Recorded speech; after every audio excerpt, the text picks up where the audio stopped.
Know your place.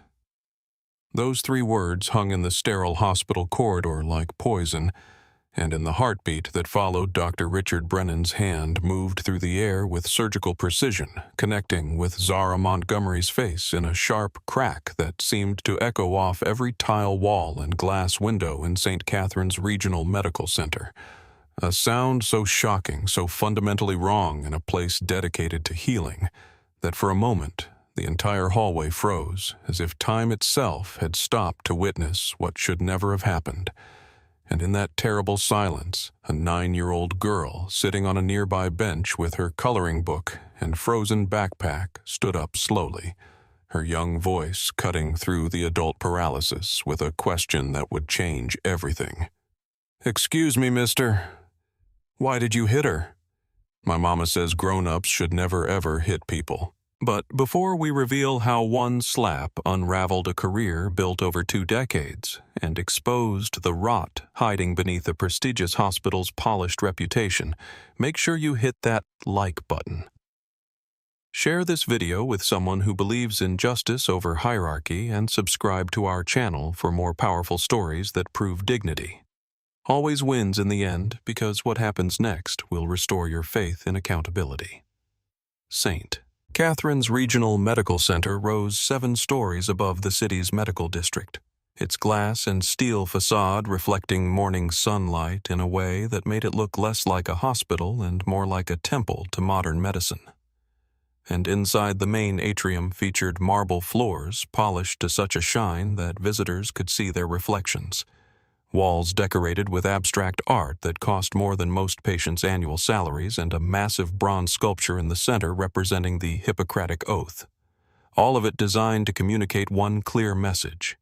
This was where the best came to heal, where excellence wasn't just expected, but demanded, where reputation mattered as much as recovery.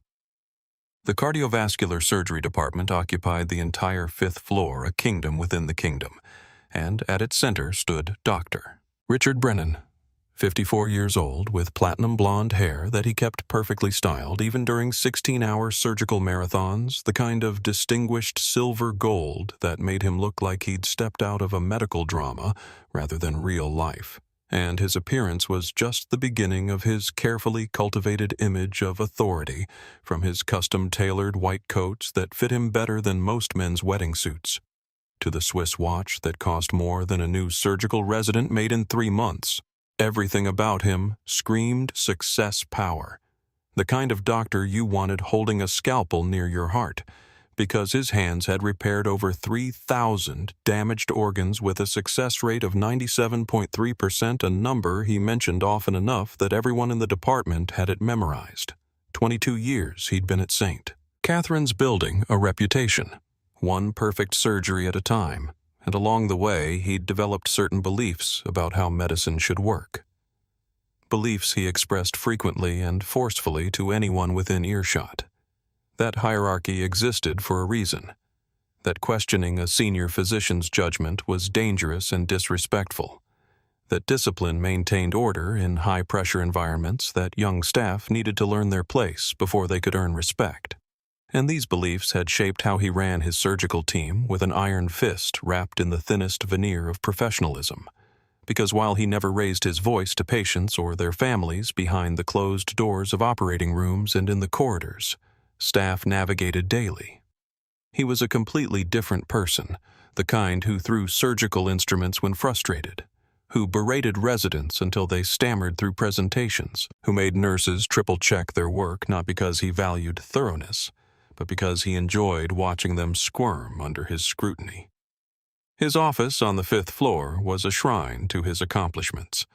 Walls covered with framed certificates from prestigious medical boards, photographs of him shaking hands with hospital benefactors, and state politicians' awards for surgical innovation that caught light from the floor-to-ceiling windows. And in the center of his massive mahogany desk sat a small bronze plaque that read, "Excellence through discipline," a phrase he'd adopted as his personal motto and used to justify behavior that others found troubling but rarely challenged. Because challenging Dr. Richard Brennan meant risking your career, your recommendations, your future in a hospital where he controlled surgical schedules, training assignments, and had the ear of every administrator who mattered. Interns learned within their first week to speak only when spoken to during his rounds, to have answers ready before he asked questions, to move quickly and quietly around him like prey animals avoiding a predator's attention. And the smart ones figured out that the best strategy was simply to stay invisible, to blend into the background, while more confident residents drew his fire because his temper was legendary, even if it was rarely discussed openly, manifesting in cutting remarks about incompetence, in questions designed to humiliate rather than educate, in the way he could make a grown medical professional feel 2 inches tall with nothing more than a raised eyebrow and a dismissive, "Is that really your best answer?" The nursing staff had developed their own survival strategies over the years, learning to anticipate his needs before he voiced them, to double-check every medication and equipment setup, because one mistake could trigger a tirade that lasted for days, to communicate through careful euphemisms when discussing his mood in the break room, saying things like, "Dr. Brennan seems particularly focused today," when they meant he'd already made 3 people cry before noon. And this dance of avoidance and appeasement had become so normalized that newer nurses assumed it was just how prestigious teaching hospitals operated, that demanding surgeons came with the territory, that learning to handle difficult personalities was part of professional development, rather than recognizing it for what it actually was, a toxic culture that everyone had agreed to tolerate, because the alternative, speaking up, filing complaints, demanding better, felt too risky when your livelihood depended on staying in his good graces. Administration knew about his temperament, of course, because how could they not when HR received periodic complaints about his conduct? But those complaints always seemed to vanish into bureaucratic black holes, resolved through quiet conversations about communication styles and high-pressure environments, and the challenging nature of cardiovascular surgery. And Dr. Brennan would attend a 4-hour sensitivity training session, sign a paper acknowledging hospital workplace conduct policies, and then continue exactly as before, because everyone understood the unspoken agreement: his surgical outcomes were too good. His reputation brought too many wealthy patients to St. Catherine's.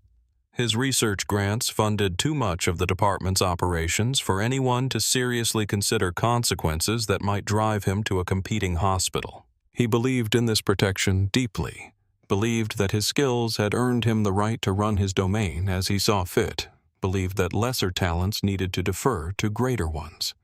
And this belief had calcified over 2 decades into an absolute certainty that he was untouchable, that the rules everyone else followed didn't quite apply to someone who saved lives with the precision he did, that his authority was absolute and unchallengeable within the sterile walls of St. Catherine's 5th floor. And this certainty, this absolute confidence in his own invulnerability, was about to encounter something he'd never prepared for a young black nurse who didn't shrink herself to fit his expectations, who valued patient safety over preserving his ego, and who had no idea that her quiet competence was about to trigger the most catastrophic confrontation of his career.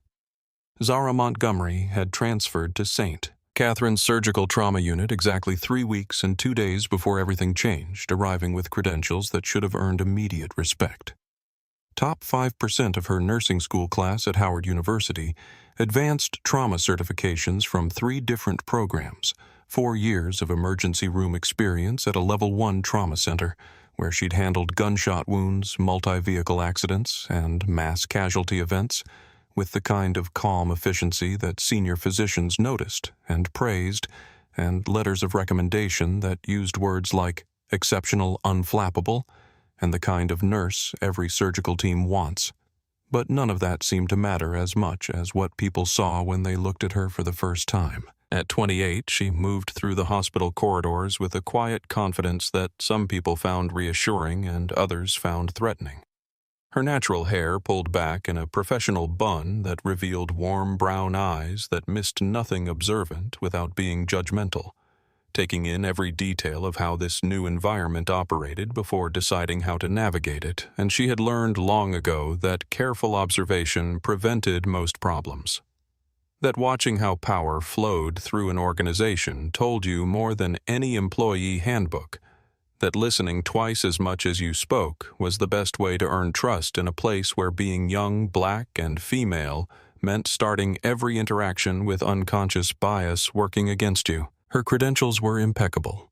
Her clinical skills were sharp. Her bedside manner with patients was exactly what a teaching hospital wanted in staff they used to train the next generation. But still, she noticed the small ways she was treated differently from her peers. The way some senior physicians would ask her to verify her assigned role during rounds even after she'd been introduced, the way her suggestions during case discussions were met with raised eyebrows and follow-up questions that white colleagues didn't receive when they made similar observations. The way she could feel eyes tracking her movements through the trauma bay, as if waiting for her to make a mistake that would confirm whatever assumptions they'd brought with them, and she handled all of this with practiced grace because she'd been handling it. Her entire professional life had learned that reacting emotionally only confirmed stereotypes about being difficult or aggressive, that the best response was simply to be so consistently excellent that bias couldn't find purchase. She carried herself with dignity, a word her father had taught her to value above almost everything else. Dignity that came from knowing your worth, regardless of whether others recognized it. Dignity that meant you didn't shrink yourself to make others comfortable, but also didn't escalate conflicts unnecessarily. Dignity that showed in small gestures, like the way she wore her nursing credentials with pride. The silver name tag above her left breast pocket, reading Z. Montgomery, R.N. Trauma. Certified in clean letters that she kept polished, not out of vanity, but because professionalism mattered, especially when people were looking for excuses to dismiss you. And on her right wrist, she wore a distinctive silver bracelet her father had given her when she graduated nursing school, engraved with two words that served as both reminder and anchor. Dignity, always. Her first encounter with Dr. Brennan came during her third day on the surgical floor, a routine morning rounds session where the team reviewed overnight cases and planned the day's surgeries, and she'd positioned herself toward the back of the group as newer staff typically did, listening carefully as he discussed a complex valve replacement scheduled for that afternoon. And when he mentioned the patient's preoperative medication protocol, something in the dosage he cited didn't align with what she'd seen in the chart. She'd reviewed that morning, a small discrepancy that might mean nothing or might indicate a transcription error that needed clarification, and she weighed her options carefully, knowing that interrupting a senior surgeon during rounds could be perceived as disrespectful, but also knowing that medication errors, even small ones, could have serious consequences. She waited until he finished his sentence, then spoke up clearly but respectfully, keeping her tone professional and her words precise. Dr. Brennan, I apologize for interrupting, but I reviewed that patient's chart this morning, and I believe the beta blocker dosage may need adjustment based on his kidney function labs from yesterday. And the room went quiet in that particular way that told her she'd crossed some invisible line, not because her observation was wrong, but because she'd made it at all. And Doctor. Brennan turned toward her slowly, his platinum blonde hair catching the fluorescent light, his expression cycling through surprise, irritation, and something harder to define. And he looked at her for a long moment before responding in a voice that was perfectly polite on the surface, but carried an unmistakable edge underneath. Thank you, Nurse Montgomery. I'm aware of the patient's labs, but I'll make the determination about dosage adjustments. That's why I spent 12 years in medical training while you spent 4 in nursing school. The rebuke was delivered with a smile that didn't reach his eyes, and several residents and nurses glanced away uncomfortably. But Zara simply nodded and said, Of course, Doctor. I just wanted to make sure we had the most current information, and she stepped back into her place in the group as rounds continued.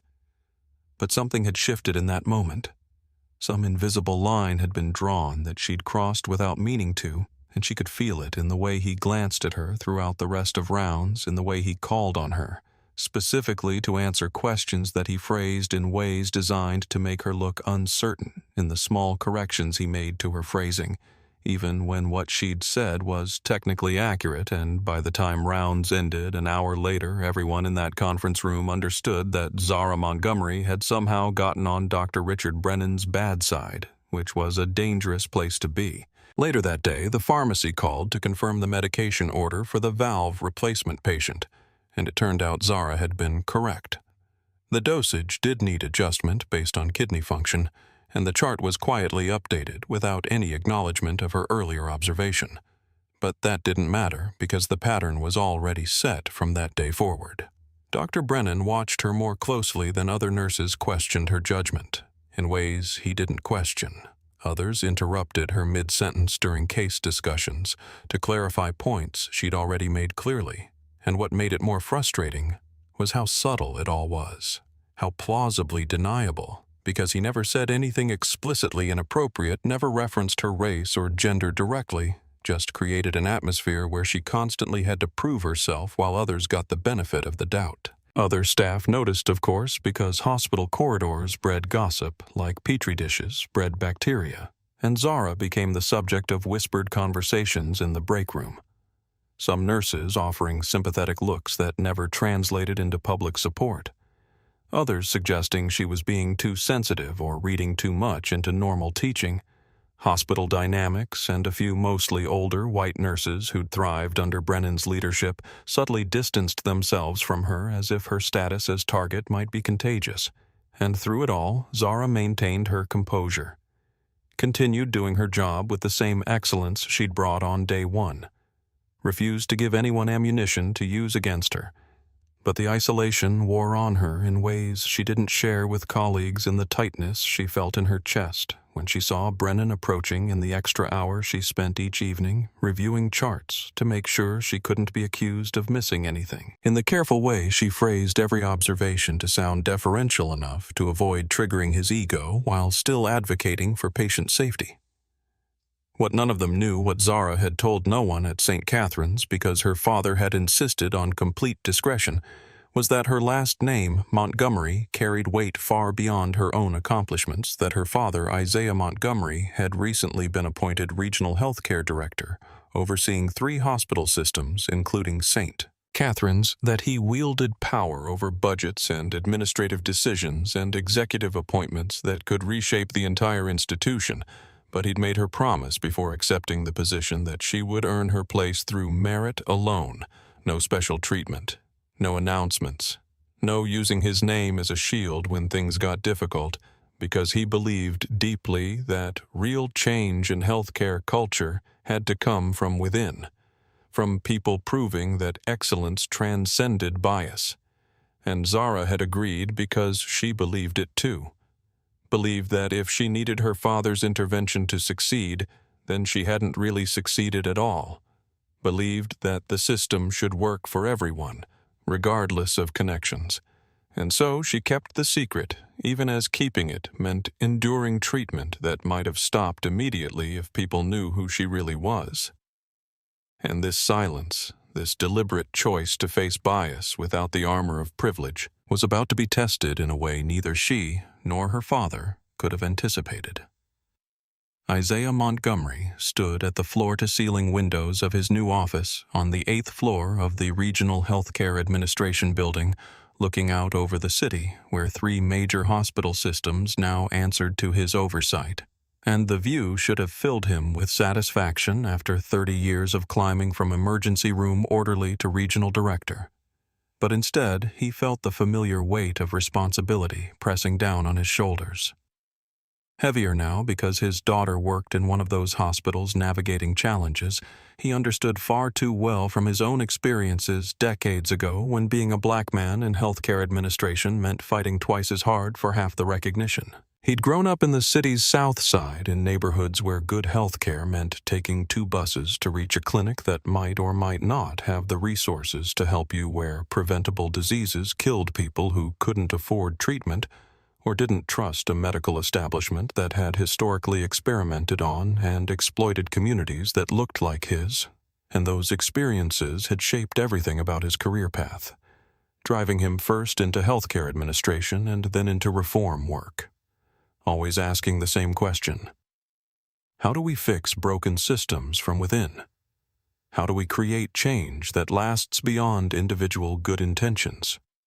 And over 3 decades, he'd developed a philosophy that real transformation required both structural reform and cultural shift, that you couldn't just write new policies and expect behavior to change. You had to challenge the underlying beliefs that made discrimination feel normal, acceptable just the way things were. The call offering him the regional director position had come 6 months ago, and he'd agonized over whether to accept because he knew what it would mean for Zara, who had just been offered the transfer to St. Catherine's Surgical Trauma Unit, one of the most prestigious programs in the region.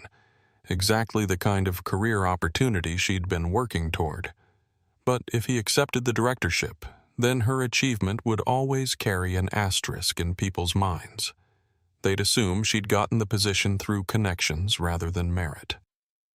That her father had pulled strings, that she was proof the system was rigged, rather than proof that excellence could transcend barriers.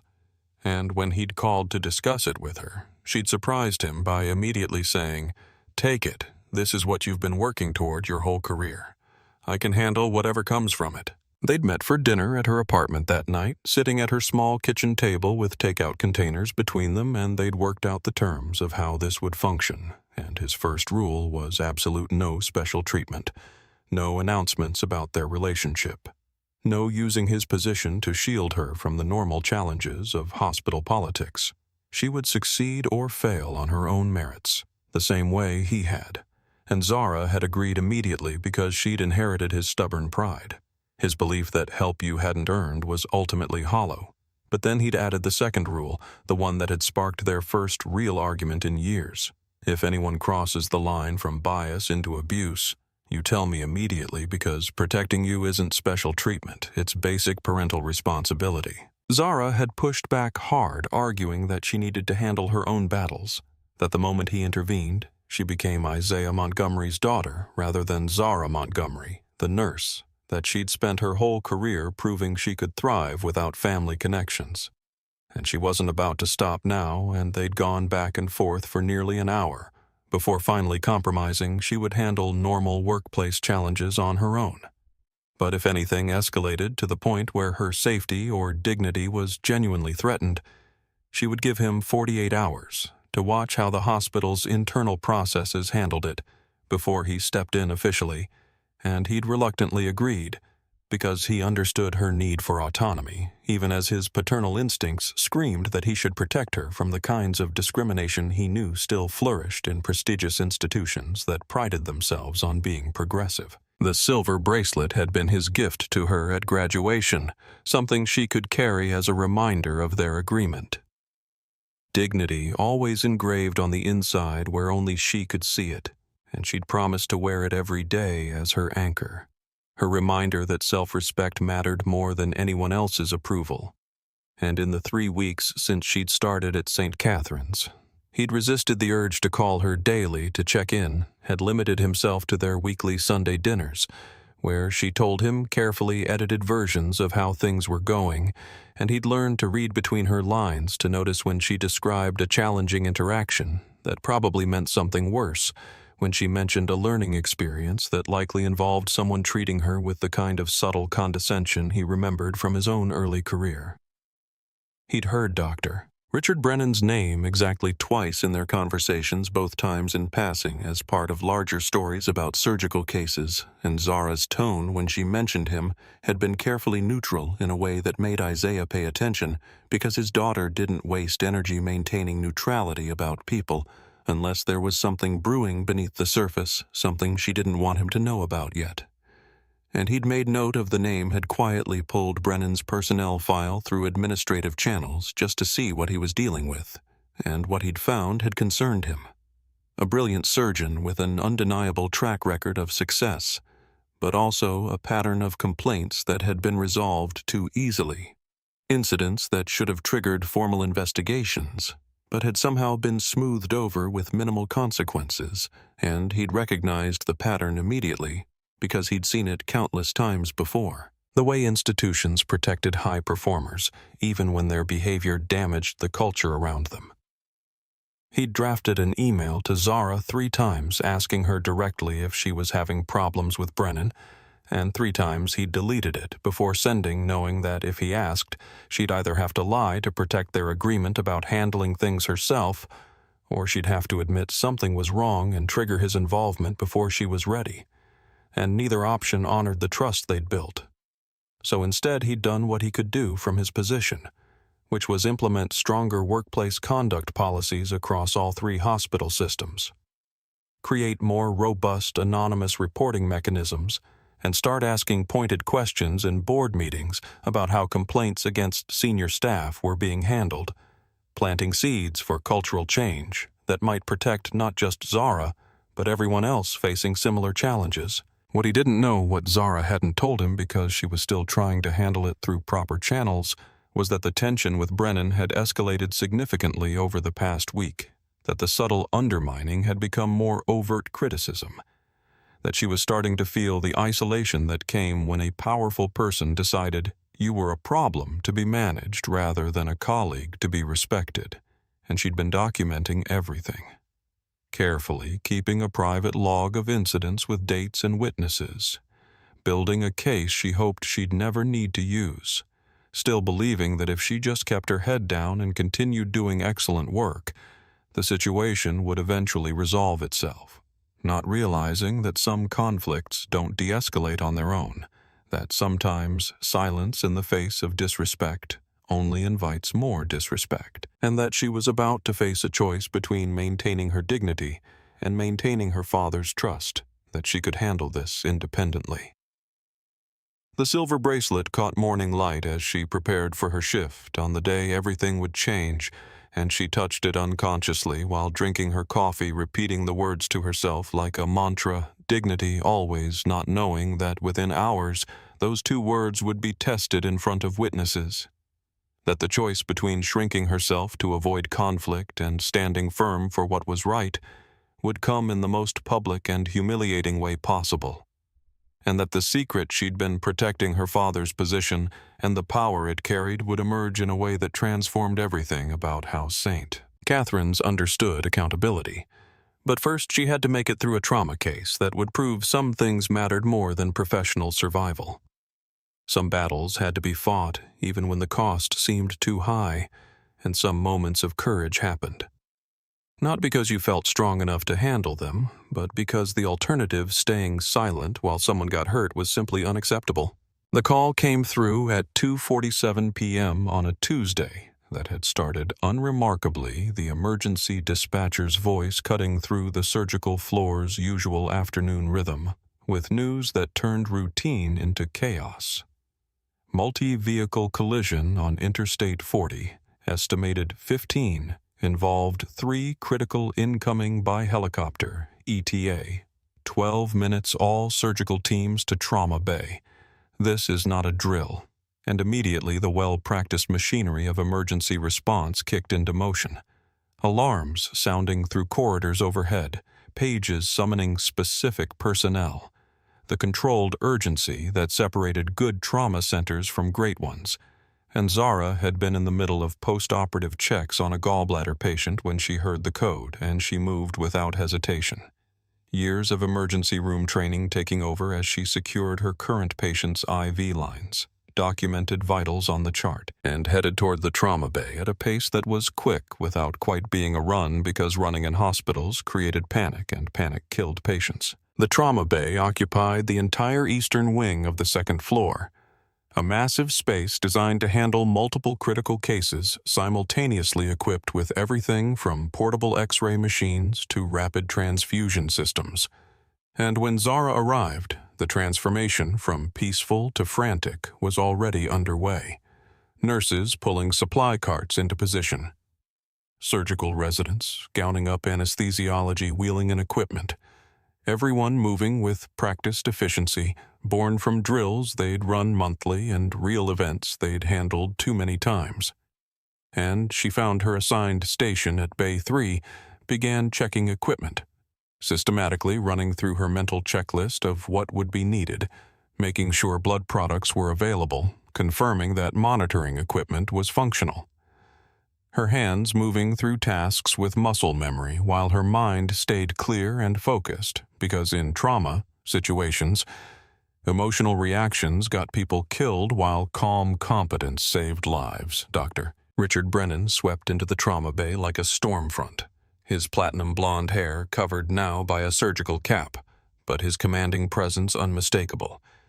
And he immediately began directing the response with the kind of authoritative certainty that came from decades of experience, assigning residents to specific bays, coordinating with the helicopter pad to get patient information before they even landed, making rapid decisions about surgical priorities and whatever personal issues existed between him and various staff members.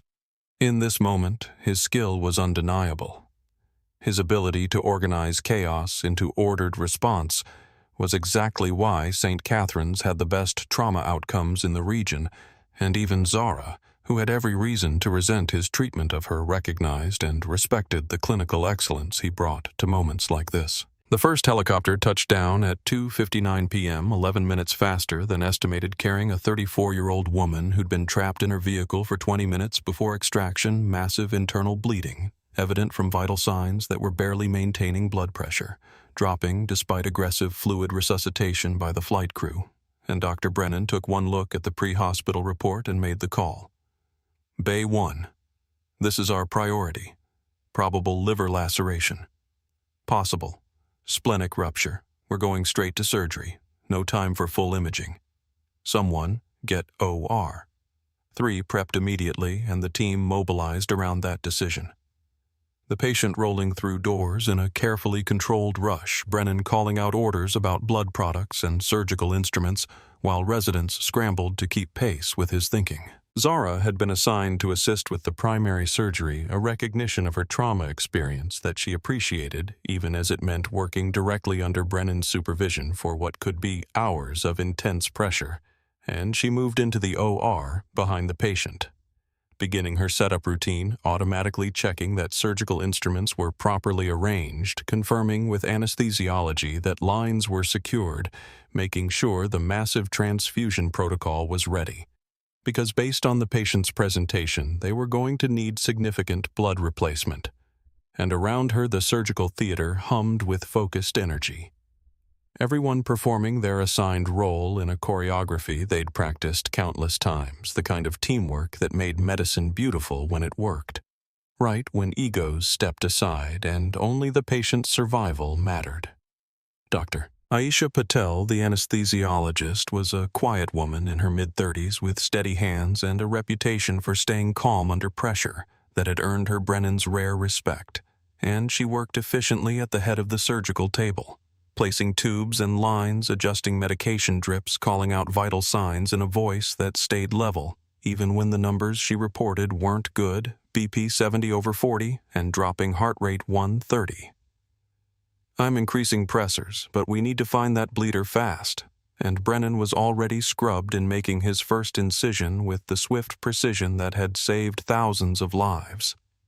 His hands moving with confidence, born from muscle memory, and for all his flaws as a person in this moment, he was exactly who you wanted. Holding a scalpel, someone who could make life or death decisions in seconds and execute them flawlessly. The surgical team included Dr.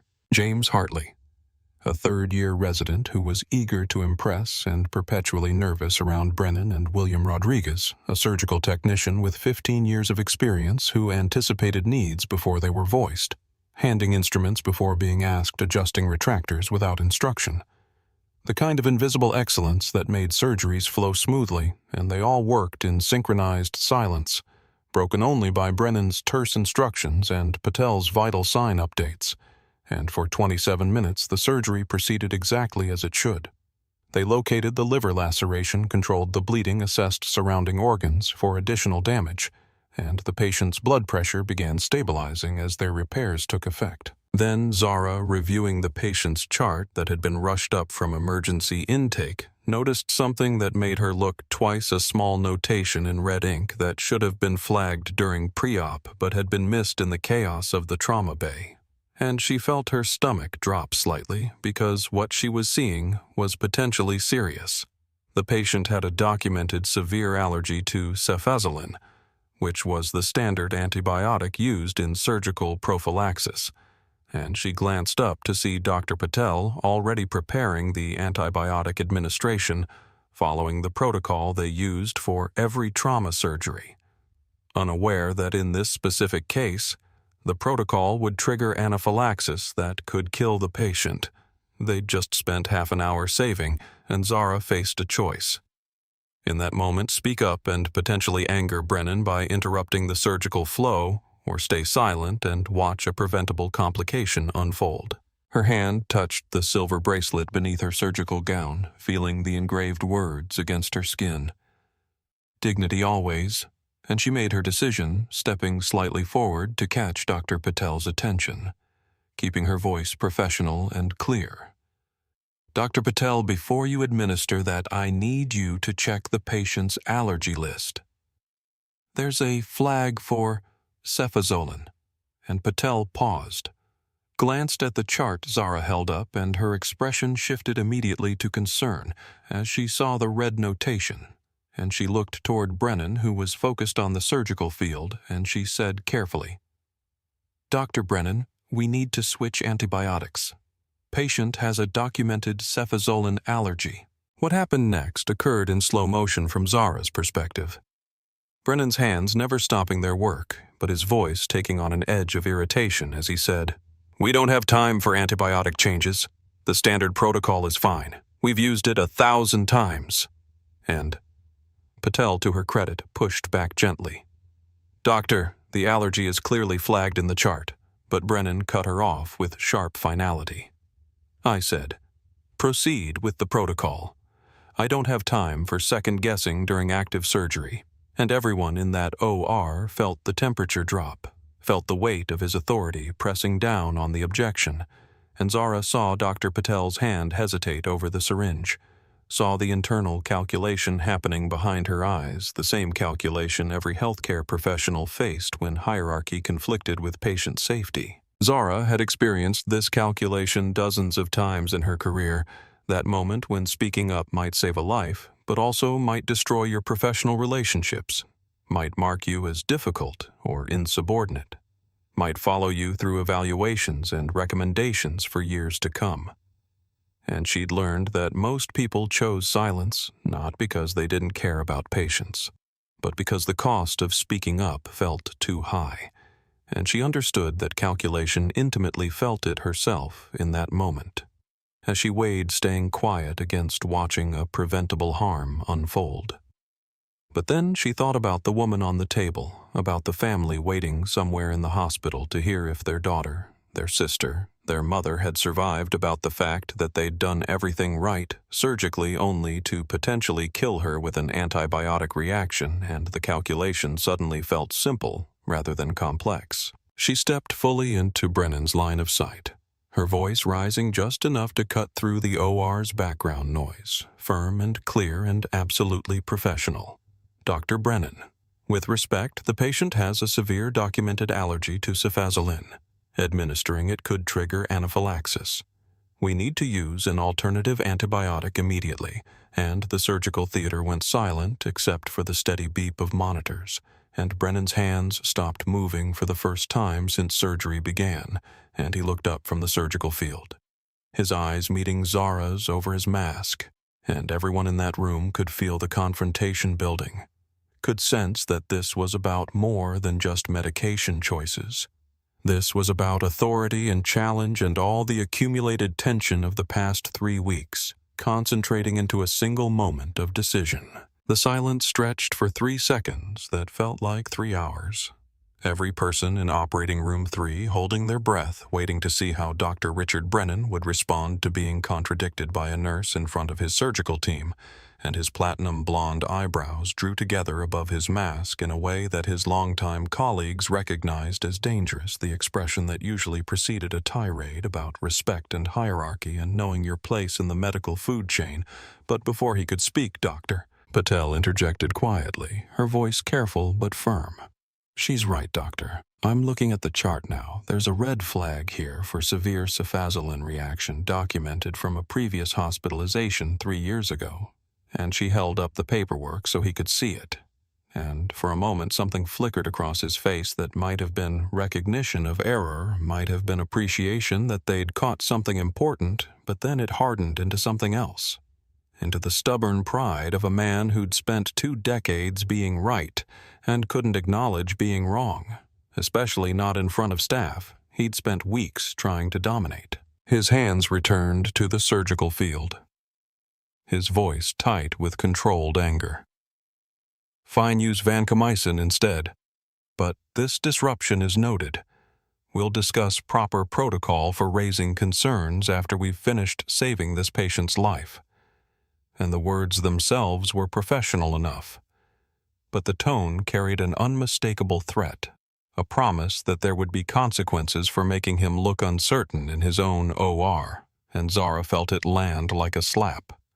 Even though his hands never stopped working, even though on the surface he was accepting her correction, because they both knew, and everyone in that room knew, that this wasn't really about antibiotics.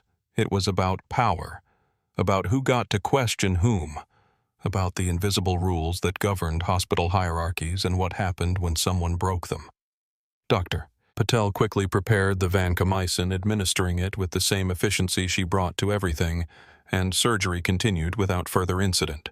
The liver repair completed successfully, the patient's vital signs stabilizing to the point where they could close in 47 minutes after the first incision. They were rolling the patient to recovery with blood pressure normalized and breathing stable, a surgery that would go into the hospital records as routine trauma response, successful outcome, team coordination, excellent, and no one would ever know how close they'd come to killing someone with a preventable medication error, except the people who'd been in that room, and the knowledge sat heavy between them like a secret no one quite wanted to acknowledge. The surgical team dispersed to scrub out and move on to the next case because 2 more critical patients from the accident were waiting, and Zara followed protocol documenting the surgery in careful detail, including the antibiotic change, and the reason for it, making sure the medical record reflected exactly what had happened, in case anyone ever questioned the decisions that had been made. And as she wrote, she could feel Brennan's presence behind her like a physical weight, could sense him watching her, even though she kept her eyes on the chart. And when she finally turned around, he was there, still in his surgical gown, but mask pulled down, and his expression was thunderous. "My office after your shift ends," he said, not loudly, but with absolute authority. The kind of summons that wasn't a request, and Zara nodded once, professional and calm, even though her heart was racing, and she said simply, "Of course, Doctor. Brennan." Because what else could she say when a senior physician wanted to discuss concerns, when the hierarchy that governed their interactions gave her no real choice but to comply? And she watched him walk away toward the next surgery, his white coat swirling behind him like a cape.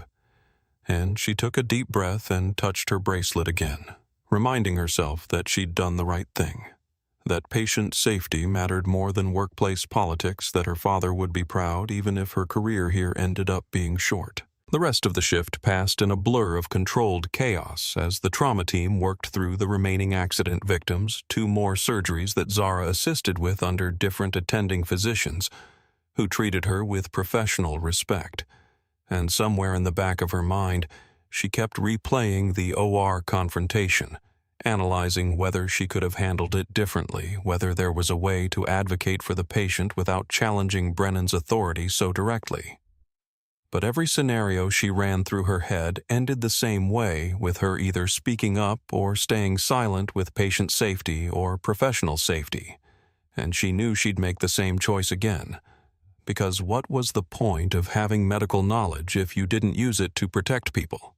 What was the point of all those years of training if you prioritized your own comfort over someone else's survival? By 6:15 p.m., her shift was technically over, but Brennan's summons hung over her, so she cleaned up, carefully changed out of her surgical scrubs into the professional clothes she kept in her locker. Navy blue pants and a crisp white blouse, wanting to look composed for whatever conversation was coming, and she deliberately left her hair down, instead of pulled back a small act of defiance that said she was off shift now, meeting as equals, rather than surgeon and subordinate nurse. and she took the elevator to the 5th floor, where the executive offices were located, each step feeling heavier than the last, because she knew this conversation wasn't really about protocol or patient safety. It was about power and pride and the price you paid for refusing to be diminished. Brennan's office door was open when she arrived, and he was sitting behind his massive desk with its view of the city skyline still in his scrubs, but without the surgical cap. His platinum hair slightly mussed from the long day, and he gestured to the chair across from him, without looking up from the paperwork he was reviewing, making her wait in a power play so obvious it would have been funny if it weren't so calculated. And Zara sat down quietly, hands folded in her lap, posture straight, and she waited for him to finish whatever performance he was staging. Patient, because this was his show, and she was just an audience member waiting to see how it ended. When he finally looked up, his expression was cold. The friendly bedside manner he showed patients completely absent, replaced by the face he reserved for staff who'd disappointed him. "Do you have any idea what you did in that OR today?" he asked, voice quiet but sharp, and Zara met his eyes directly and said with careful precision, "I identified a potentially fatal medication error and brought it to the team's attention following proper safety protocols," and his jaw tightened, because that was exactly right. That was what she should have done. But his next words showed that correctness wasn't really the point. "You undermined my authority in front of my residents. You questioned my judgment during active surgery. You created disruption in a high-pressure environment where every second counts." Zara kept her voice level professional, refusing to match his anger. "Doctor." Brennan, the patient, had a documented severe allergy administering that antibiotic could have triggered anaphylactic shock, potentially fatal.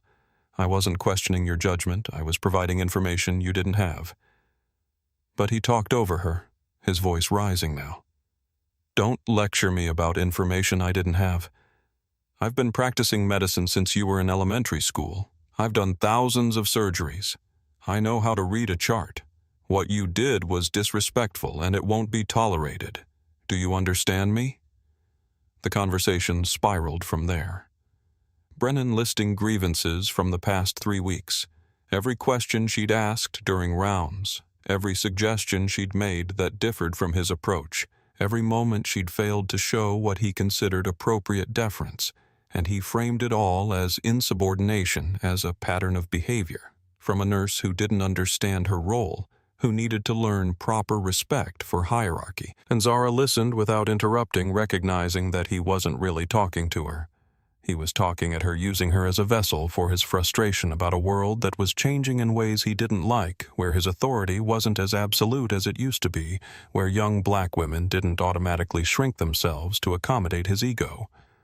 When he finally paused for breath, she said quietly, still maintaining her professional composure, even though anger was building in her chest, "I understand that you're frustrated, Doctor Brennan, but my responsibility is to patient safety first. If that sometimes means raising concerns during surgery, then I'll continue to do that, because that's what good nursing requires." And his face flushed red at that, at the implication that she was the one upholding professional standards while he was letting ego interfere with care. And he stood up abruptly, leaning across his desk toward her in a way that invaded her space, made her want to lean back, but she held still, refused to show intimidation, and he said through clenched teeth, "You need to learn your place. Nurse Montgomery, you're here to follow orders, not question them. And if you can't accept that, then perhaps you should consider whether this hospital is the right fit for you." The threat hung between them, clear and unmistakable: resign, or be pushed out, fall in line, or face consequences.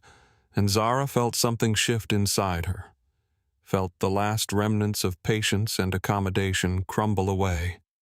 And she stood up slowly, deliberately drawing herself to her full height, which still left her 6 inches shorter than him. But somehow in that moment, she felt taller, felt the power of knowing she was absolutely right, regardless of what he threatened. And she said in a voice that was completely calm but carried steel underneath, "My place is wherever patients need an advocate. Dr. Brennan and I won't apologize for doing my job correctly if that makes me unwelcome here. Then I guess we have nothing else to discuss," and she turned to leave without being dismissed, without waiting for his permission, because this conversation was over whether he wanted it to be or not. She made it 3 steps toward the door before his voice stopped her, lower now, but somehow more dangerous. "You people never understand respect. Do you always think the rules don't apply to you? Always have to make everything difficult? And those words, you." People landed like a bomb in the quiet office, the mask slipping fully off to reveal what had been underneath all along. And Zara turned back slowly, and she looked at him with something like pity mixed with anger. And she said clearly, "I understand respect perfectly. Dr. Brennan, what you're describing isn't respect, it's submission. And you're never going to get that from me." And then she walked out of his office with her head high, closing the door firmly behind her, and she made it all the way to the stairwell before her hands started shaking. The next morning arrived with deceptive calm sunrise painting street. Catherine's glass facade in shades of gold and pink that made the building look almost peaceful, and Zara drove to work rehearsing conversations in her head, planning how to navigate the aftermath of yesterday's confrontation, knowing that Brennan wouldn't let it go, but hoping they could maintain enough professionalism to avoid further escalation. And she'd talked to her father the night before, carefully editing the story to focus on the medical aspects rather than the personal conflict. And he'd listened with the kind of careful attention that told her he heard what she wasn't saying, but he'd honored their agreement. Hadn't pushed for details she wasn't ready to share. Had simply reminded her that documentation was important and that she should never be alone in a room with Brennan again, advice she intended to follow. The surgical floor felt different that morning. Subtle shifts in how people greeted her or didn't greet her.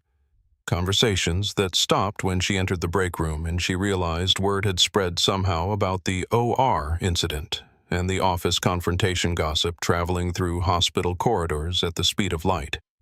And she could feel herself being classified, sorted into a category she hadn't chosen, troublemaker difficult. The nurse who challenged Dr. Brennan and some colleagues offered supportive smiles that never quite translated into words of actual support, while others seemed to deliberately avoid making eye contact, protecting themselves through distance. And she understood both reactions even as they stung. By mid-morning, she was assigned to the post-surgical recovery floor following up on patients from yesterday's trauma cases, including the woman whose allergy she'd caught, and she took quiet satisfaction in checking the chart and seeing that patient was recovering well. No complications, no medication reactions, just the normal healing process from successful surgery. And she was standing in the hallway reviewing notes when she heard his voice behind her. That particular tone that made her shoulders tense automatically, and she turned to find Brennan approaching with 2 residents trailing behind him, like ducklings, and his expression when he saw her was cold in a way that made her brace for whatever was coming. He stopped directly in front of her, closer than professional distance required, and his voice carried down the hallway in a way that suggested he wanted an audience. "Nurse Montgomery, I need to speak with you about proper documentation procedures. You seem to be having difficulty understanding how surgical notes should be recorded." And Zara blinked because her documentation was meticulous, had never been criticized before, but she kept her voice even. "I'm not aware of any issues with my documentation. Dr. Brennan, can you be specific about your concerns?" And he pulled out a patient chart, flipped it open to a page she'd completed yesterday, and began picking apart her notes with the kind of detailed criticism that was clearly less about actual errors and more about establishing dominance. Other staff members slowed their walking as they passed, sensing confrontation, and a few stopped entirely, pretending to check charts or adjust equipment while actually watching to see how this played out. And Zara could feel their eyes on her, could feel the weight of being made an example, and she responded to each of his criticisms with calm professionalism, explaining her reasoning, citing hospital documentation standards, refusing to be rattled even as he escalated. And this back and forth continued for several minutes, his voice getting louder, her voice staying steady. until finally he threw the chart down on the nurse's station counter with enough force to make people jump. And he said with barely controlled fury, "Your attitude is unacceptable. You need to learn proper respect for authority, or you won't last long in this profession." Zara felt something snap inside her, not into anger, but into absolute clarity, and she looked at him directly and said in a voice that carried its own quiet power, "Dr. Brennan, I respect competence and integrity. I respect clinical excellence and patient advocacy. I respect people who earn their authority through action rather than demanding it through intimidation. What you're asking for isn't respect. It's deference to your ego, and that's not something I'm able to provide." And the hallway went completely silent, because everyone within earshot had just heard a surgical trauma nurse directly tell one of the hospital's most powerful physicians that his behavior was about ego rather than excellence, and they held their breath waiting to see what would happen next. Brennan's face went through several shades of red, his hands clenching and unclenching at his sides, and for a moment Zara thought he might just walk away, might take the loss and retreat to his office to plot longer-term revenge. But then his eyes landed on something past her shoulder, and his expression shifted to something uglier, and she turned to see what he was looking at. And sitting on a bench about 15 feet down the corridor was a little girl, maybe 9 or 10 years old, wearing a pink backpack with unicorns on it and holding a coloring book, clearly waiting for someone. And the girl was staring at them with wide eyes, taking in the adult confrontation with the kind of unfiltered attention that children bring to situations they don't fully understand, and something about that innocent witness seemed to inflame Brennan further, rather than moderating his behavior. He stepped even closer to Zara, invading her personal space in a way that made several watching nurses shift uncomfortably, and his voice dropped to a harsh whisper that somehow carried in the corridor's acoustics. "You think you're special. You think your kind can come in here and change how things work, but you can't. You don't belong here. You don't fit. And the sooner you accept that and learn your place, the easier this will be for everyone." And each word hit like a small explosion, not because they were shouted, but because they were meant to be. Cruel meant to reduce her to something smaller, meant to make her feel exactly as unwelcome as he intended. And Zara felt the familiar burn of humiliation starting in her chest. The feeling she'd battled her entire professional life. The voice that whispered, "Maybe he's right. Maybe you are out of place. Maybe you should just quit and find somewhere easier." But then she touched her bracelet through her scrub sleeve, felt the engraved words under the fabric, "Dignity always." And she remembered why she was here. Remembered all the patients who needed someone willing to stand between them and medical errors. Remembered that her father had fought these same battles 30 years ago and was still fighting them. Now remembered that staying silent never made bullies stop. It only taught them they could continue, and she straightened her shoulders and looked Brennan directly in the eyes and said, clearly enough for everyone to hear, "Dr. Brennan, I belong anywhere I earn the right to be through my skills and dedication, and I've earned my place here. What you're describing isn't the way things work. It's the way things used to work, and that's changing whether you like it or not." The words hung in the air like a challenge, like a line drawn in institutional carpet, and everyone watching understood they'd just witnessed something significant. Not just a workplace disagreement, but a fundamental clash between old hierarchies and new expectations, between unchecked authority and accountability, between the hospital St. Catherine's had been and the hospital it was supposed to become. And Brennan's face showed that he understood it too, that this moment had somehow become bigger than just him and one nurse he wanted to control, that he was losing something intangible but important. And men like Richard Brennan didn't lose gracefully. They lashed out. His hand moved before his brain could stop it, before anyone could intervene, before the little girl watching from her bench could cover her eyes, and the sound of his palm connecting with Zara's face echoed through the corridor like a gunshot. Sharp and unmistakable and wrong, the kind of sound that immediately changed everything, that turned a workplace conflict into assault, that crossed a line from which there was no walking back. And in the heartbeat of silence that followed, Zara stood perfectly still, with her hand slowly rising to touch her burning cheek, her brown eyes wide with shock, but not with tears, because she wouldn't give him that.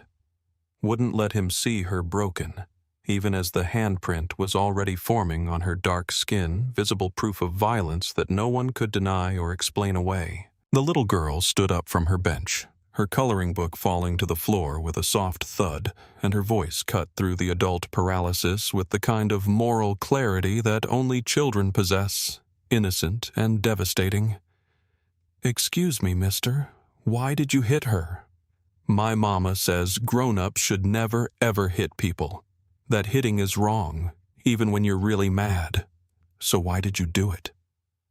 And her question hung in the air unanswered, because what could Brennan possibly say? How could he explain to a 9-year-old why he'd just struck a colleague in a hospital hallway? And he looked at the child with an expression that cycled rapidly through anger, to embarrassment, to something like panic as he realized what he'd done, what witnesses had seen, what consequences were suddenly inevitable. Security Officer Deshaun Williams had been doing his rounds on the 5th floor when he heard the commotion, and he came around the corner just in time to see the aftermath. Zara touching her reddening cheek, Brennan standing too close with his hand still slightly raised. The little girl staring with accusatory innocence, and a dozen staff members frozen in various positions of shock. And Deshaun had worked hospital security for 8 years, had broken up fights between visitors, had restrained violent patients, had handled every kind of disruption imaginable. But he'd never seen a senior physician strike a nurse, never had to navigate this particular situation. And his hand moved automatically to the radio on his belt as he approached, his voice carrying authority. "Sir, I need you to step back from Ms. Montgomery immediately. Everyone else, please remain where you are." Nurse Jennifer Okafor had been partially hidden behind a supply cart when the slap happened, and her hands had been shaking so badly she almost dropped her phone, but she managed to keep it steady, managed to capture the moment on video from an angle that showed everything. Clearly, Brennan's hand in motion, the impact. Zara's reaction, the little girl standing up, and she kept recording as security approached, as other staff members pulled out their own phones as the impossible situation unfolded in real time. And she knew, even as she recorded, that this video would change everything, that the culture of silence that had protected men like Brennan for decades was about to shatter under the weight of undeniable evidence. Brennan seemed to realize what was happening, seemed to understand that the phones pointing at him weren't checking messages but documenting his crime, and he started talking rapidly, his voice taking on a defensive edge. She was being insubordinate. She disrespected my authority. I was maintaining discipline in my department. This is being blown out of proportion, but his explanations only made it worse because they confirmed what everyone was thinking, that he believed his position gave him the right to physically discipline staff, that he saw nothing wrong with striking a nurse who'd dared to disagree with him, and his words dug his grave deeper with every syllable. Zara finally spoke, her voice quiet but carrying clearly in the silent hallway. "You just assaulted me in front of witnesses, Doctor. Brennan. There's no justification for that. There's no context that makes it acceptable. You've just ended your career," and the certainty in her words seemed to penetrate his defensive fog, seemed to make him realize for the first time that this wasn't something he could smooth over with explanations or institutional protection, that he'd crossed a line in full view of cameras and witnesses and a child whose innocent question had already condemned him more effectively than any formal accusation. The little girl, her name was Lily Chen, daughter of Sofia Ramirez, who worked in the pediatric unit, walked slowly toward Zara, her small hand reaching up to gently touch the arm of this tall stranger who'd been hurt. And she asked in that fearless way children have, "Are you okay, miss? Should we call your mama?" And Zara looked down at this small defender, this unexpected ally, and managed to smile despite the burning in her cheek, and the shock still coursing through her system, and she said gently, "I'm okay, sweetheart. And yes, I think we should call some people. But first, can you tell me your name?" And Lily said proudly, "I'm Lily. I'm 9.5, and I know hitting is wrong, because my mama taught me. And even though he's a doctor, that doesn't mean he gets to hit people, right? Right?" Zara confirmed, her voice steady. "Despite everything, being a doctor doesn't mean you get to hit people. Being anyone doesn't mean you get to hit people. And you're very brave for speaking up, Lily." And this exchange, this moment of gentle humanity in the middle of chaos, was also being captured on multiple phones, would also go viral alongside the slap. Itself would become part of the story that transformed how people understood what had happened. Because there was something about a child's moral clarity, something about Lily's innocent defense of a stranger that cut through all the complexity and institutional politics and made the situation simple. An adult had hit another adult. A powerful person had abused someone less powerful, and that was wrong, no matter how you framed it. Deshawn was speaking into his radio now, calling for backup and medical assessment, and supervisor notification following protocols that had been designed for patient violence, but would have to adapt for this unprecedented situation. And he positioned himself between Brennan and Zara, not dramatically but firmly, making it clear that no further contact would be permitted, and he said to Brennan with professional courtesy that barely masked his disgust, "Dr. Brennan, I'm going to have to ask you to remain here until my supervisor arrives. We need to document this incident and take statements from witnesses." And Brennan started to object, started to claim he had surgery scheduled, patients to see important work that couldn't be interrupted, but Deshawn cut him off firmly. "Sir, you just committed assault on hospital property that takes priority over your schedule." The security supervisor arrived within minutes, a no-nonsense woman named Patricia Williams, who took one look at the scene, the phones recording the little girl standing protectively near Zara, the handprint visible on Zara's dark skin, and her expression hardened into professional anger, and she said to Deshawn, "Call the police. This is beyond our jurisdiction. Now, this is assault and battery we document, but they investigate." And Brennan's face went pale as he realized the hospital wouldn't be handling this internally, wouldn't be protecting him with quiet settlements and confidential agreements, that he was about to face real consequences from real authorities who didn't care about his surgical success rate or his decades of reputation. Zara stood in the center of the gathering crowd, her hand still touching her burning cheek, her other hand unconsciously gripping her bracelet, and she felt strangely calm, felt the weight of the secret she'd been carrying for 3 weeks suddenly lifting. Because this was no longer about her managing a difficult supervisor, this was about institutional accountability. This was about systemic change, and while she hadn't wanted it to happen this way, hadn't wanted to be the catalyst, she recognized that some transformations only came through crisis, that sometimes you had to witness the worst of a broken culture before you could fix it. Lily's mother, Sophia, came running around the corner, having been paged by a colleague who'd witnessed everything, and she scooped her daughter up in a fierce hug, checking to make sure she was okay, and Lily said proudly, "Mama, I asked the mean doctor why he hit the nice nurse, just like you taught me to speak up when I see something wrong."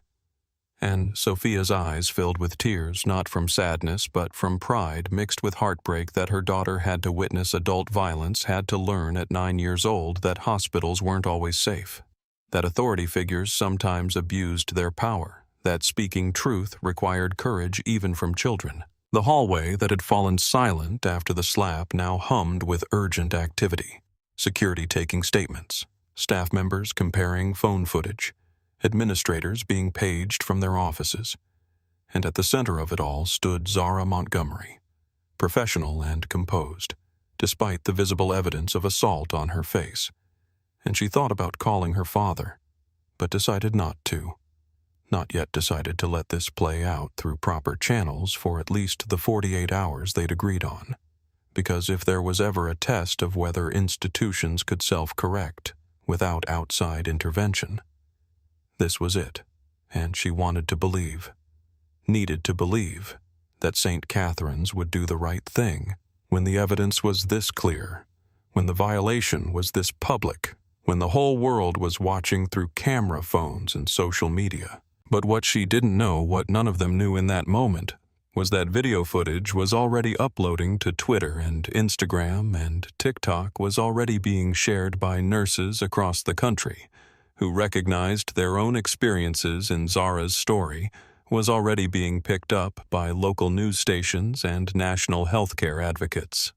And within hours, #Justice for Zara would be trending nationwide, and the pressure on Street Catherine's to respond appropriately would become overwhelming, and the private confrontation between one nurse and one doctor would transform into a public reckoning about power and accountability, and whose dignity mattered in spaces that claimed to be about healing. And Richard Brennan's career wasn't just ending, it was about to become a cautionary tale told in medical schools and nursing programs for years to come. A warning about what happened when ego eclipsed ethics, when hierarchy became cruelty, when the untouchable finally got touched by consequences they'd evaded for far too long. Jennifer Okafor sat in her car in St. Catherine's parking garage with her hands still shaking 20 minutes after witnessing the slap, and she stared at the video on her phone screen, watching it play for the 4th time each viewing, making her more certain about what she needed to do. And she opened her private group chat with her nursing school friends, a tight-knit group of women spread across different hospitals who'd supported each other through every professional challenge over the past 5 years. And she typed quickly, "Something happened at work today that you all need to see. This is bad, and I think it needs to go public, because if we stay silent, nothing will change." And then she attached the video and pressed send before she could second-guess herself. The response came within seconds. A flood of shocked messages and angry emojis and questions about context. And Jennifer provided it all, explaining Zara's background, Brennan's pattern of behavior, the allergy incident that had started the escalation, and as she typed, she could see the read receipts showing that her friends were forwarding the video to their own circles, to nursing advocacy groups they belonged to social media accounts dedicated to healthcare worker rights. And within 15 minutes, the video had escaped her private network and entered the wild, uncontrollable ecosystem of viral content, where outrage spread faster than any pandemic. By 6 p.m., 2 hours after the incident, a nursing advocacy account with 80,000 followers had posted the video on Twitter with a caption that read, "Surgeon at Street. Catherine's Regional Medical Center assaults Black nurse in hospital corridor after she advocated for patient safety. Notice how he says, 'You're kind,' before striking her. This is what healthcare workers face daily. #Justice. For Zara, #nursing rights. #hospital accountability. And that post was retweeted 500 times in the first hour, each share adding layers of commentary. Personal stories from other nurses who'd experienced similar treatment, analysis of the power dynamics visible in the footage, and horror at the child's voice, asking why adults were hitting each other. The video showed everything with devastating clarity. The phones that had captured it from multiple angles, providing different perspectives, but all confirming the same facts. Brennan, stepping into Zara's space, his aggressive posture, his hand rising and connecting with her face, the sound of impact that made viewers flinch. Zara's dignified stillness in response, and Lily's innocent question that provided moral commentary more effective than any essay. And what made it even more powerful was the context provided in subsequent tweets, screenshots of Zara's credentials testimony from other St. Catherine's staff about Brennan's history of intimidation, and most damningly audio extracted from the video where his "you people" and "your kind" language made the racial element undeniable. Medical student organizations picked up the story next, sharing it through their networks with hashtags like #Future of Medicine and #Changing Healthcare, and current students at teaching hospitals across the country began posting their own stories about witnessing or experiencing abuse from attending physicians, creating a cascade of testimony that showed this wasn't an isolated incident, but a pattern replicated in institutions nationwide, And the conversation evolved rapidly from, "Can you believe what this one doctor did?" to, "Let's talk about the culture that made this possible." And suddenly, St. Catherine's wasn't just dealing with one assault. They were the focal point for a much larger conversation about hierarchy and accountability in healthcare. By 9 p.m., local news stations had picked up the story, running it as their lead segment with interviews from healthcare equity advocates. And by midnight, the major cable networks were covering it, showing the video with appropriate trigger warnings, but letting the audio play so viewers could hear Lily's question and Brennan's non-answer, could hear the gasps from witnesses, could feel the wrongness of what had happened, and medical correspondents provided context about workplace violence in healthcare, about nurses experiencing assault from patients, but rarely from colleagues, about the particular vulnerability of staff who advocated against powerful physicians. And every network that ran the story drove more traffic to social media, where hashtag Justice for Zara was now trending #1 nationwide. The comments sections and quote tweets revealed the story's resonance across different communities. Black women sharing their own experiences of being told to know their place in professional settings. Nurses posting statistics about workplace assault that usually went in the opposite direction from patients to staff, rather than doctor to nurse physicians, expressing shame that someone in their profession had behaved this way and calling for accountability. Parents horrified that a child had to witness and call out adult violence, and everyone united in the basic sentiment that this was wrong, that Brennan had to face consequences, that institutions that protected people like him needed to change. Street. Catherine's hospital switchboard was overwhelmed by 11 p.m., the overnight operators fielding hundreds of calls from journalists requesting statements from activists, demanding action from concerned citizens, asking how the hospital could employ someone like Brennan. And the hospital's social media accounts were flooded with comments on every post, people digging up old press releases about excellence and patient care and throwing them back with bitter irony, asking how an institution that claimed to value dignity could allow a surgeon to assault a nurse in their hallways. And the PR team scrambled to craft responses that acknowledged concern without admitting liability, an impossible balancing act that satisfied no one. By 2 a.m., the story had jumped to international coverage. UK and Canadian healthcare news sites running it as an example of American medical culture and medical journals were already being pitched. Analytical pieces about hierarchical violence in hospitals and nursing organizations worldwide were drafting official statements supporting Zara and calling for policy reforms, and hospital administrators across the country were having emergency conversations about their own conduct policies, realizing that what happened at St. Catherine's could happen anywhere unless systems changed. The video had been viewed 37 million times by morning, had been covered by every major news outlet, had spawned think pieces and op-eds and podcast discussions, had launched a national conversation about who gets to have dignity in healthcare settings and what happens when power goes unchecked. And at the center of it all was Zara Montgomery, who'd gone to work thinking about patient safety and ended the day as the face of a movement she'd never asked to lead. And Richard Brennan, who'd started his morning as an untouchable surgical star and ended it as the example everyone would cite when discussing what needed to change about medical culture. And there was no walking this back, no spinning it differently, no institutional protection that could withstand the weight of evidence and outrage that had built up in less than 24 hours. Dr. Eleanor Whitmore, Chief of Staff at St. Catherine's Regional Medical Center, received the first call about the incident at 3:47 p.m. while she was in a budget meeting, and the security supervisor's voice on her cell phone was tight with controlled urgency. "Dr. Whitmore, we have a situation that requires your immediate attention. One of our surgeons has been involved in a physical altercation with a staff nurse, witnesses present. Police have been called, and you need to get down to the 5th floor surgical wing right now." And Eleanor felt her stomach drop, because in her 15 years as chief of staff, she'd handled every kind of crisis, from medication errors to equipment failures to occasional patient violence.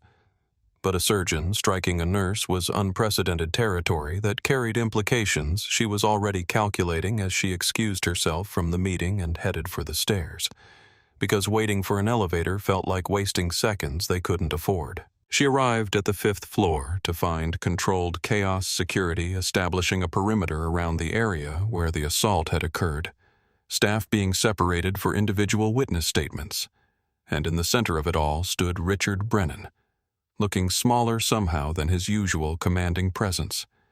His platinum hair disheveled for the first time in Eleanor's memory, and near the nurse's station stood Zara Montgomery, with a visible handprint on her face, talking quietly with a police officer while a little girl in a pink backpack stayed close to her side, and Eleanor's brain immediately started running through protocols, legal exposure, PR damage, but underneath all that professional calculation was a more fundamental reaction that she'd have to process later, complete fury that this had happened in her hospital on her watch, in front of staff and patients and children. The police officer in charge, Sergeant Maria Torres, had worked with hospitals long enough to understand the delicate balance between criminal investigation and institutional politics, and when Eleanor approached, she gave her a professional nod, but made it clear from the outset. "Dr. Whitmore, I understand you'll want to handle some aspects of this internally, but assault is assault, regardless of where it happens or who commits it. We'll be taking statements from all witnesses, collecting any physical evidence, and the district attorney will make decisions about charges. Your cooperation would be appreciated. But it's not optional, and Eleanor appreciated the directness, even as it confirmed her worst fears about how far outside hospital control this situation already was. She pulled Zara aside as gently as possible, mindful that the young nurse was both a victim and potentially a huge liability depending on how this played out, and she said quietly, "Montgomery, first and foremost, are you physically okay? Do you need medical attention? And second, the hospital will provide you with full support, including legal representation if you want it. And third, I need you to know that what happened to you is completely unacceptable, and there will be consequences." And Zara met her eyes with a steadiness that was impressive given the circumstances and said simply, "I appreciate that, Dr. Whitmore. I don't need medical attention right now. I may need legal advice later, and I'd like to give my statement to the police and then go home if that's permitted." Eleanor approved her leaving after the police finished, then turned her attention to Brennan, who was already demanding to know why he wasn't being allowed to leave, why this was being treated as such a serious incident, when it was clearly just a workplace disagreement that got slightly out of hand, and his characterization of striking a colleague as slightly out of hand made Eleanor's jaw clench, but she maintained her professional composure and said coldly, "Dr. Brennan, you're being detained for police questioning because you committed assault in front of multiple witnesses. And once the police are finished with you, you'll be placed on immediate administrative suspension, pending a full investigation. Your surgical privileges are revoked. Effective now, and you're not to contact Miss Montgomery or any of the witnesses, do you understand?" His face cycled through shock and outrage, and he started to argue about his scheduled surgeries, his patients who needed him, his rights as a senior physician, but Eleanor cut him off with the kind of authority she rarely had to use. "Dr. Brennan, your patients will be reassigned. Your rights are being respected through due process, and the only thing you should be saying right now is, 'Yes, ma'am, I understand,' because anything else is digging your hole deeper." And the harshness in her voice seemed to penetrate his defensive fog, seemed to make him realize that his usual strategies of intimidation and institutional protection weren't going to work this time.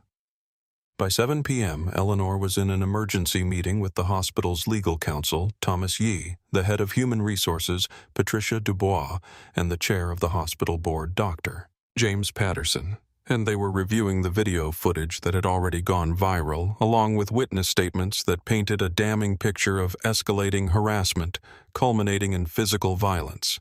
And Thomas was explaining in his methodical lawyer way exactly how much legal and financial exposure the hospital faced if this wasn't handled perfectly. The assault itself is criminal and civil liability for Brennan personally. But the hospital faces potential institutional liability if we knew or should have known about his pattern of behavior and failed to intervene, and based on what I'm seeing in these preliminary statements, we absolutely should have known. Patricia Dubois was already pulling Richard Brennan's personnel file, her expression growing grimmer with each page she reviewed, and she laid out what they were dealing with. 3 formal complaints filed against Dr. Brennan in the past 5 years. 1 from a surgical resident alleging verbal abuse and intimidation during procedures. 1 from a surgical technician claiming he threw an instrument that nearly struck them. And 1 from a nursing supervisor about inappropriate comments toward female staff. And in all 3 cases, the complaints were investigated internally. Brennan attended brief counseling or sensitivity training, and the matters were considered resolved with no formal disciplinary action on his permanent record. And she looked up from the files with barely contained anger. We had multiple warnings that this physician had anger management and professional boundary issues. We documented the problems, and then we did essentially nothing because his surgical outcomes protected him. The board chair listened to all of this with the expression of a man watching his legacy crumble because St.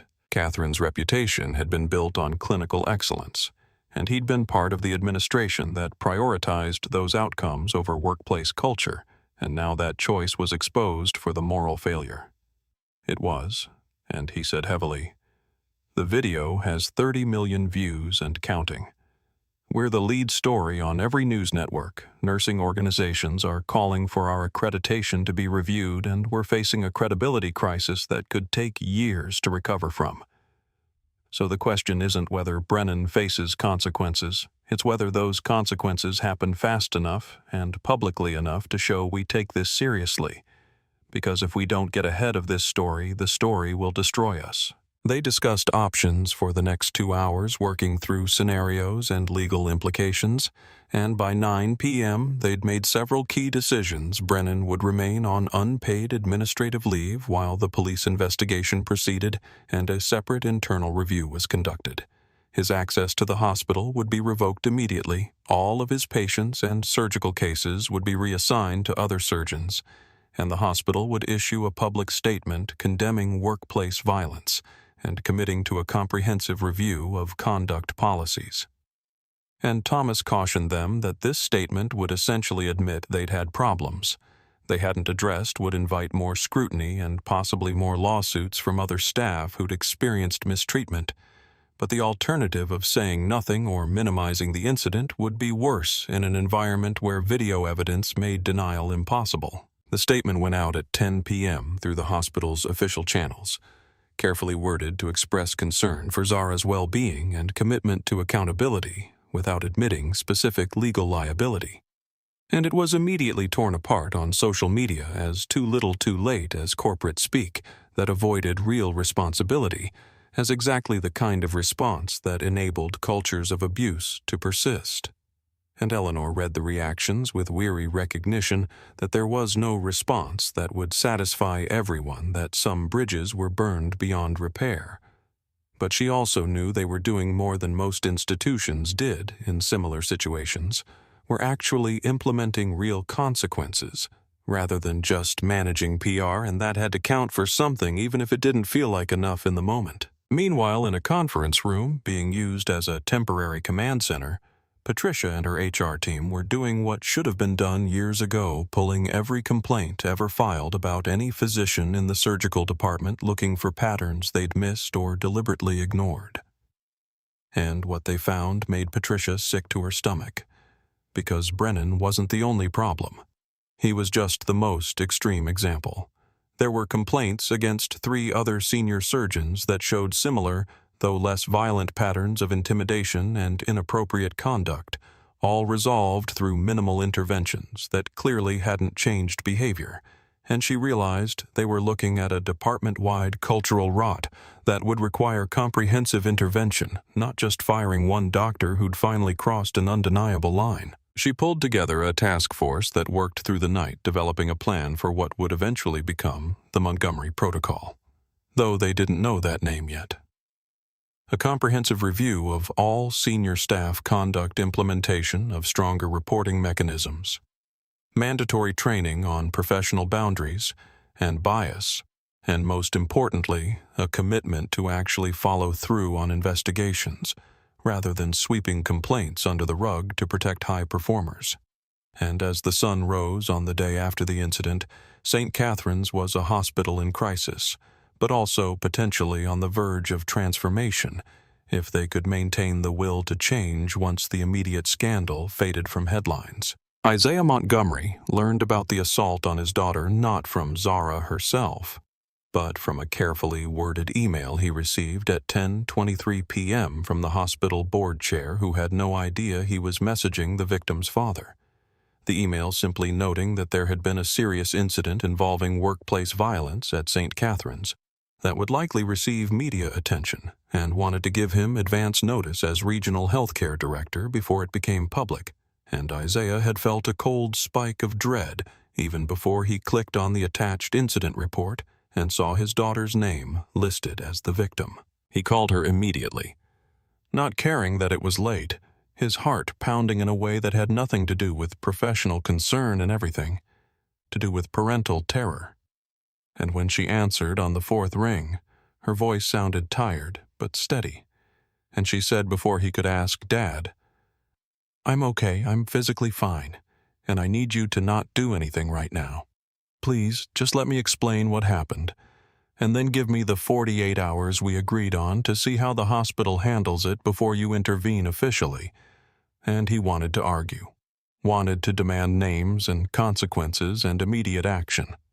But he forced himself to listen as she walked him through the entire day, from the surgery that morning to the confrontation in Brennan's office to the hallway assault, and with each detail his anger grew, but so did his pride in how she'd handled herself, how she'd prioritized patient safety over her own comfort, how she'd maintained her dignity even when it was being violated. When she finished, he was quiet for a long moment, processing both the specific facts of her case and the larger implications for the hospital system he oversaw, and he said carefully, "Zara, I understand your desire to handle this through normal channels and I respect your independence, but you need to understand that this isn't just about you anymore. There's video that's gone viral. There are millions of people watching how this institution responds, and my presence in that response is going to come out eventually, whether we want it to or not. So we need to decide how and when to disclose our relationship, rather than letting someone else discover it and use it against the hospital's credibility." She sighed, and he could hear the exhaustion in her voice when she replied, "I know I've been thinking about that too, and I guess I need to accept that I can't keep this separate anymore, but Dad, I need you to promise me something when this comes out, when people know I'm your daughter. I need you to make it absolutely clear that I got my position through merit, that I didn't know about your appointment when I transferred here, that nothing about my career has been influenced by your position, because if people think I only got opportunities because of family connections, then everything I've worked for gets erased." And he promised her that promised to maintain the boundaries they'd established while also using his position to ensure the hospital's response was appropriate, and they talked for another hour about next steps and legal options, and her well-being before he finally let her go to rest. But sleep didn't come easily for Isaiah that night, as he sat in his home office, reviewing everything he knew about St. Catherine's governance and conduct policies, pulling files on previous complaint resolutions, building a mental map of where the failures had occurred and who bore responsibility. And he drafted an email to the hospital board requesting an emergency meeting to discuss the incident, carefully wording it to sound like routine oversight concern rather than personal involvement, knowing that revelation would come soon enough but wanting to control its timing and framing. The emergency board meeting convened at 8 a.m. the next morning in a conference room that felt too small for the tension it contained. 10 board members plus legal counsel and Eleanor Whitmore all gathered around a table covered with incident reports and legal analyses, and Isaiah attended via video conference from his regional office and for the first 90 minutes they reviewed the facts and discussed response strategies, and he participated as he normally would in his oversight role, asking pointed questions about the hospital's investigation process, expressing concern about the pattern of complaints that had been inadequately addressed, pushing them toward more comprehensive reforms than they might have implemented on their own. And then knowing it was time, knowing that controlling the narrative meant being transparent before someone else exposed the connection. He said quietly, "Before we proceed further with developing our response plan, I need to disclose something that's relevant to this case. Zara Montgomery is my daughter, and the silence that followed was absolute. Every person in that conference room frozen in various postures of shock as they processed this information and recalculated everything they'd discussed in light of it, and he continued. Before anyone could interrupt, I want to be completely clear about several things. Zara was offered the position at St. Catherine's and accepted it before I was appointed as regional director. She earned that position through her credentials and experience with no input or influence from me. She's maintained her position through exceptional performance that you can verify through her personnel evaluations. And I deliberately did not disclose our relationship because we both wanted her to succeed or fail on her own merits without the perception of nepotism or special treatment." Dr. Patterson, the board chair, recovered first and asked the question everyone was thinking. "You knew she was experiencing problems with Dr. Brennan and you didn't intervene," and Isaiah met his eyes through the video screen and said firmly, "I knew she was navigating challenging professional dynamics, which is normal in any workplace.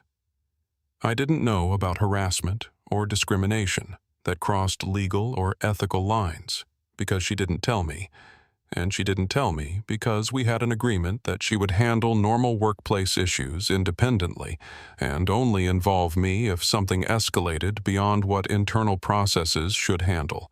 And that's exactly what happened. She tried to handle the situation professionally through appropriate channels. Brennan's behavior escalated to violence, and now we're dealing with the consequences of that escalation."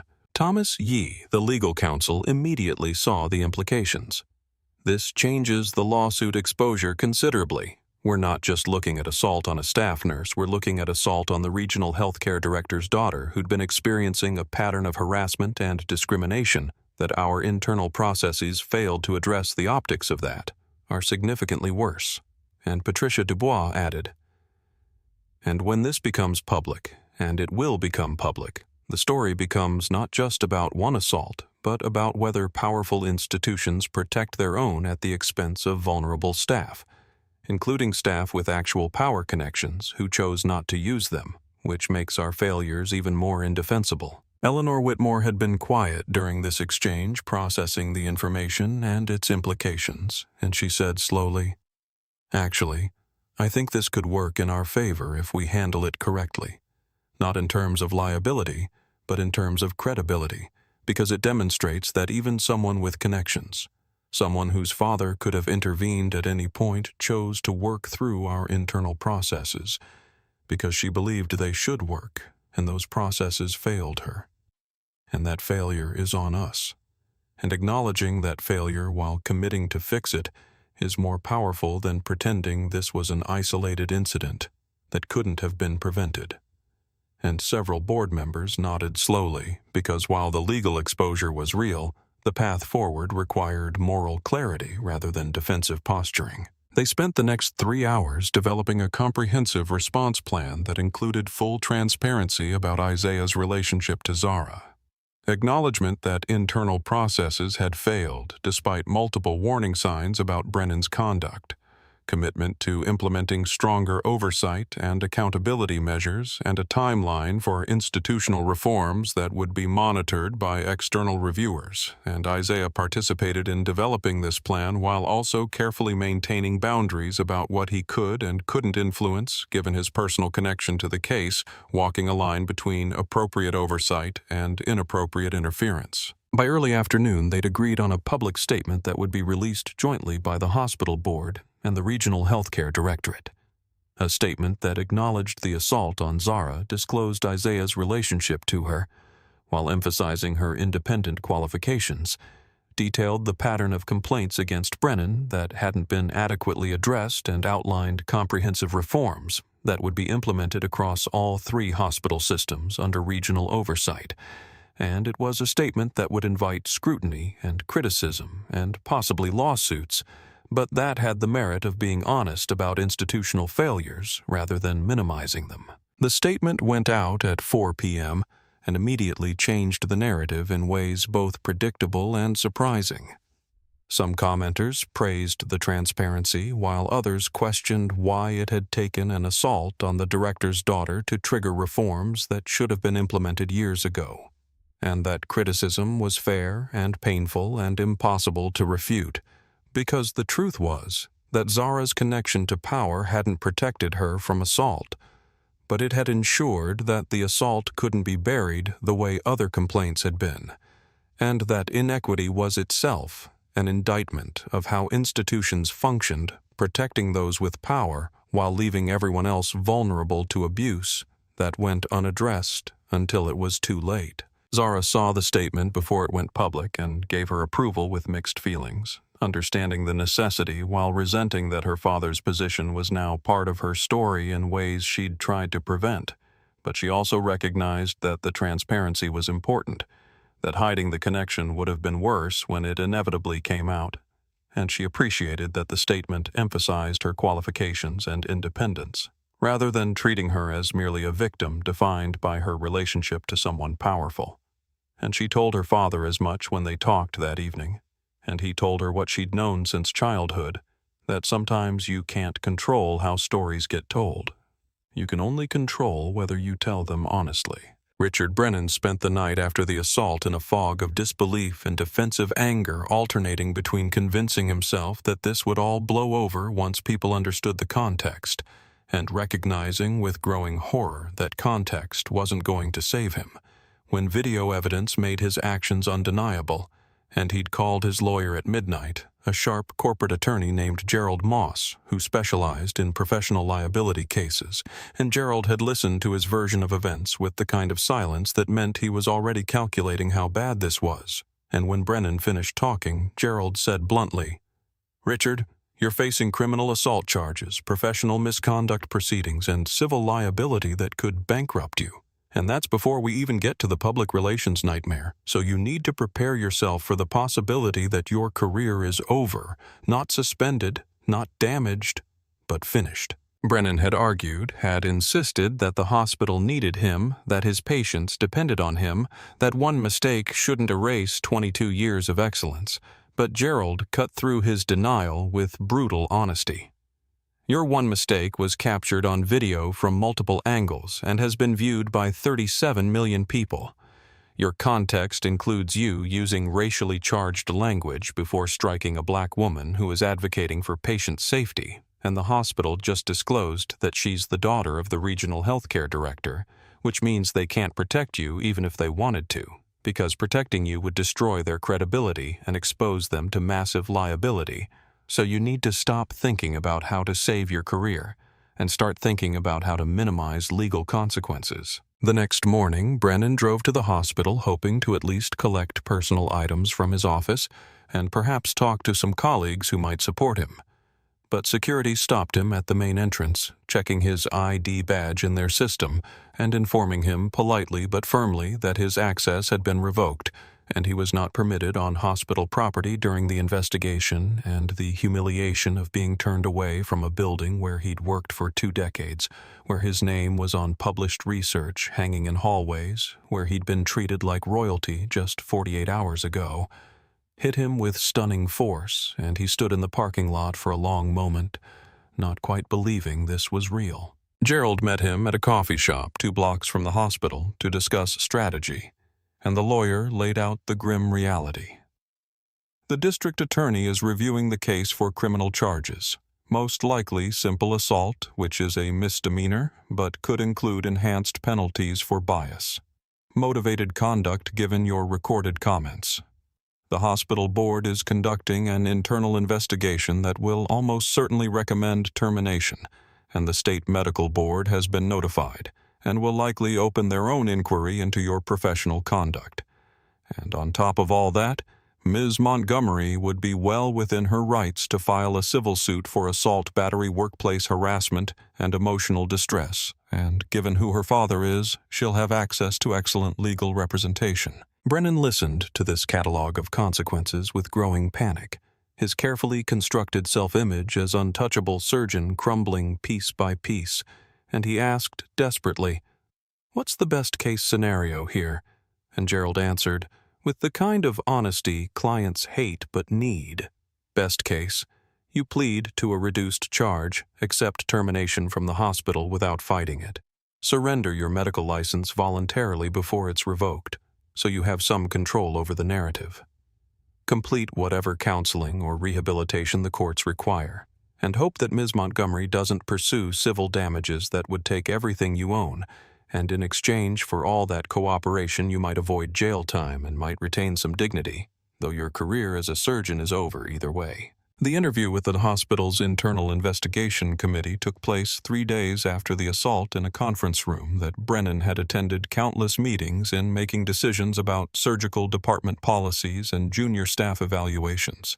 But now he was the one being evaluated, sitting across from Eleanor Whitmore, Patricia Dubois, and an external investigator named Dr. Sarah Chen, who specialized in healthcare workplace conduct. And they had the video, they had witness statements, they had his personnel file with its documented pattern of complaints, and they walked him through it all with methodical thoroughness that left no room for the defensive explanations he'd prepared. Dr. Chen asked the questions that cut through his justifications like surgical instruments. "Dr. Brennan, you state that Ms. Montgomery was insubordinate during surgery. Can you explain how identifying a documented patient allergy constitutes insubordination?" And he stammered that she'd questioned his authority, challenged his judgment, and Chen responded. "So, in your view, a nurse who advocates for patient safety when she believes you've missed critical information is being insubordinate rather than doing her job, and laid out like that his position sounded indefensible even to himself." Eleanor asked about the office confrontation the evening before the assault. "You've stated that you wanted to discuss proper protocols with Ms. Montgomery, but according to her account and the account of a colleague who passed by your office, you were berating her about respect and telling her to learn her place. Is that accurate?" And Brennan tried to explain that maintaining hierarchy was important in high-pressure medical environments, that nurses needed to defer to physician judgment. But Patricia interrupted Dr. Brennan. "Can you point to any hospital policy that states nurses should defer to physician judgment when patient safety is at stake?" And of course he couldn't, because no such policy existed, because patient safety was supposed to override every other consideration, including ego and hierarchy.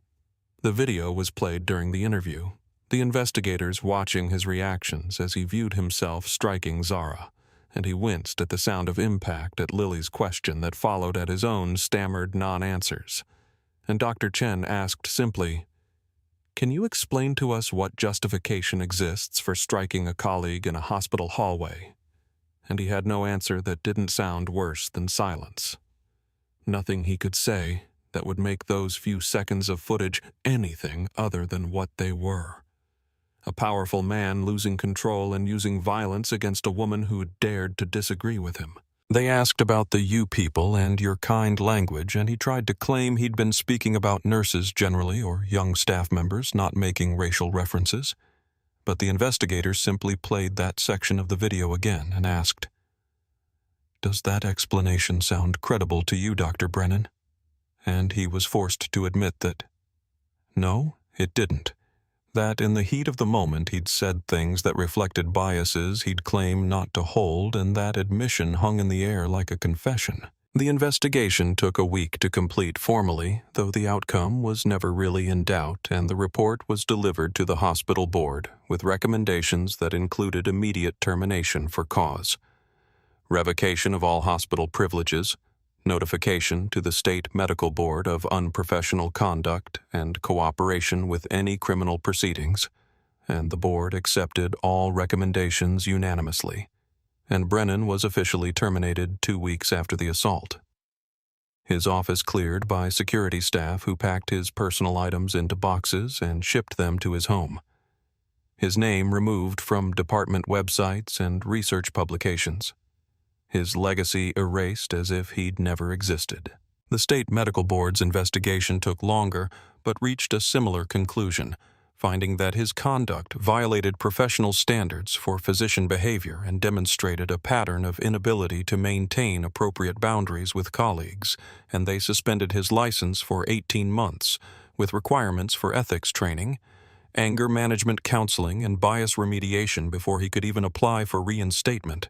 And that suspension was the end of his career at elite institutions because no prestigious hospital would hire a surgeon with that kind of record, which meant even if he eventually got his license back, he'd be relegated to small clinics or locum work, a spectacular fall from the heights where he'd perched for 2 decades. The criminal case moved slowly through the justice system, and Gerald negotiated with the district attorney to plead guilty to simple assault in exchange for probation, community service, and mandatory counseling, avoiding jail time, but accepting a criminal record that would follow him forever. And when the plea was entered in court, Zara was present in the gallery not to gloat, but to witness accountability. And Brennan saw her there and felt shame cut through his defensive anger.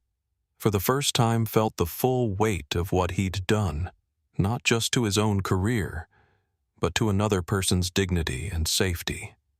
And that shame would follow him through the months of counseling and community service that followed, forcing him to confront truths about himself he'd spent years avoiding.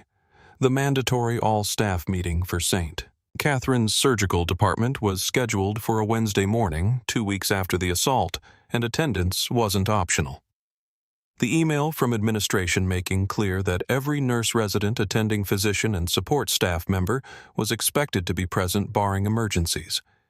And when people filed into the hospital auditorium, they found seats arranged theater-style facing a stage where Dr. Whitmore stood with Patricia Dubois and several board members, and the atmosphere was tense because everyone knew this wasn't a routine department meeting, but a reckoning. Eleanor Whitmore didn't waste time with pleasantries or corporate speak.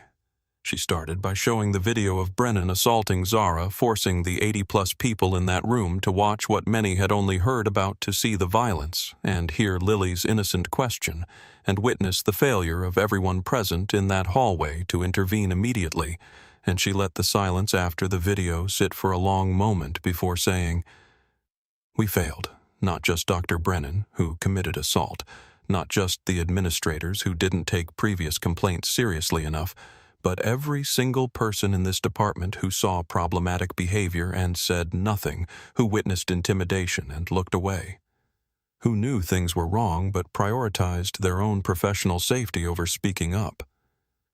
We are all complicit in creating a culture where this assault became possible." The words hit like blows because they were true, and because Eleanor was including herself in that indictment, not positioning herself above the problem, but as part of it. And she continued, "The hospital board has authorized me to implement comprehensive reforms starting immediately. We're opening an anonymous reporting system for workplace conduct complaints that will be reviewed by external investigators, not internal HR staff who might be influenced by institutional politics. We are mandating bias and professional boundary training for every staff member, regardless of seniority. We're establishing a zero-tolerance policy for harassment and intimidation that will be enforced equally against everyone from entry-level staff to department chairs, and, most importantly, we're inviting anyone who's experienced or witnessed conduct violations that weren't properly addressed to come forward, now, with protection from retaliation and a commitment that your testimonies will lead to real consequences." Patricia stood and added practical details about the reporting process, the timeline for investigations, the protections available for people who came forward, and she emphasized that this wasn't a symbolic gesture, but a real institutional change that would be monitored by the regional healthcare director's office and external compliance reviewers. And by the end of that first meeting, 17 people had submitted anonymous reports about problematic conduct from various physicians over the past decade. Not just about Brennan, though several testimonies detailed his behavior, but about other senior staff who'd created hostile environments through intimidation bias or inappropriate conduct that had been tolerated because their clinical skills were valued more than their professional behavior. One of the most powerful testimonies came from Dr. James Hartley, the surgical resident who'd worked under Brennan and witnessed the OR confrontation about the patient's allergy, and he stood up during the open comment portion of the meeting and said with a shaking voice, "I saw Nurse Montgomery save that patient from a medication error. I watched Dr. Brennan berate her for it. I heard him say things that made me uncomfortable, and I did nothing because I was afraid he'd retaliate against my evaluations and I wouldn't get good fellowship recommendations. And I'm ashamed of that silence. I'm ashamed that I prioritized my career over supporting someone who was being harassed. And I want everyone here to know that I'm committed to doing better, to speaking up even when it's risky, because watching that video showed me that my silence had costs I didn't want to acknowledge." His admission opened floodgates, other residents and nurses sharing their own stories of witnessing problems and staying silent, creating a space where people could acknowledge failure without being destroyed by it, where admission of complicity became the first step toward building something better. And the testimonies revealed patterns of behavior that had been normalized over years, the casual sexism in how female staff were addressed, the racial microaggressions that accumulated into hostile environments, the age-based dismissals of younger clinicians' observations, the hierarchy that positioned physicians as unquestionable authorities rather than team leaders responsible to all stakeholders, including patients. One particularly moving testimony came from Nurse Sophia Ramirez-Lilly's mother, who'd worked at St. Catherine's for 12 years and had witnessed Brennan's behavior escalate over that time, and she spoke about the moment her daughter had asked why the grown-ups weren't stopping the mean doctor, and how that question had forced her to confront her own complicity, her own choice to protect herself through silence rather than protect colleagues through advocacy. And she ended by saying, "My daughter saw in 10 seconds what we'd normalized over years." She asked a question we should have been asking ourselves every day. Why weren't we stopping him? Why did we accept behavior we knew was wrong? And I don't have a good answer to that, except fear, which isn't good enough, which can't be good enough anymore if we want to call ourselves healthcare professionals. Dr. Aisha Patel, the anesthesiologist who'd been in the OR during the allergy incident, also spoke publicly for the first time about her own experience. "I saw the allergy flag. I had the same information Nurse Montgomery brought to our attention, and I hesitated to speak up because I'd learned over years of working with Dr. Brennan that challenging him created problems for me, made my shifts more difficult, made him question my competence in ways he didn't question others.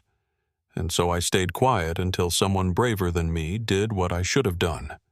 And I've had to ask myself what kind of physician I am if I let hierarchy silence my advocacy for patients. And I don't like the answer to that question, which is why I'm committed to changing it." The meeting lasted 3 hours instead of the scheduled 90 minutes because people kept standing up to share testimonies, to acknowledge failures, to commit to doing better. And by the end of it, the atmosphere had shifted from defensive to determined, from individual shame to collective responsibility. And Eleanor ended by saying, "This won't be easy, changing culture. Never is.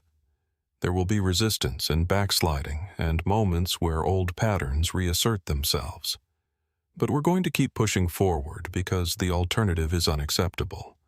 The alternative is more. Brennan's protected by silence. More Zaras assaulted for doing their jobs correctly. More children asking why grown-ups aren't stopping obvious wrongs, and we're better than that. We have to be better than that." In the days following that meeting, the anonymous reporting system received 43 complaints about various conduct issues across the hospital, not just in the surgical department, and the pattern analysis revealed deeper cultural problems than anyone had acknowledged. 8 senior physicians were flagged for patterns of intimidation or harassment. 12 supervisors in nursing and support staff roles were cited for creating hostile work environments, and the scope of necessary reform expanded from one department to the entire institution, requiring resources and commitment that would test whether St. Catherine's was serious about change or just managing a PR crisis. Staff members who'd stayed silent before began speaking up in real time when they witnessed problematic behavior. Residents started pushing back against inappropriate conduct from attendings. Nurses advocated more forcefully for patients and for themselves, and while this new assertiveness created some friction and discomfort, it also started breaking down hierarchies that had enabled abuse, started building a culture where respect was expected rather than exceptional, where dignity was everyone's right rather than something granted by powerful individuals based on their mood. 3 weeks after the assault, Zara received a request from the hospital to participate in the first session of the new mandatory training program on professional conduct and bias, not as a victim giving testimony, but as a professional discussing patient safety advocacy. And she'd initially declined because standing in front of colleagues who'd witnessed her humiliation felt like more exposure than she could handle. But then she'd talked with her father and with Sophia Ramirez, and with several nurses who'd reached out privately to thank her for standing up, and she'd reconsidered because silence had never been her way, had never been what the Dignity Always bracelet represented. And if speaking her truth could help build the culture change St. Catherine's needed, then it was worth the discomfort.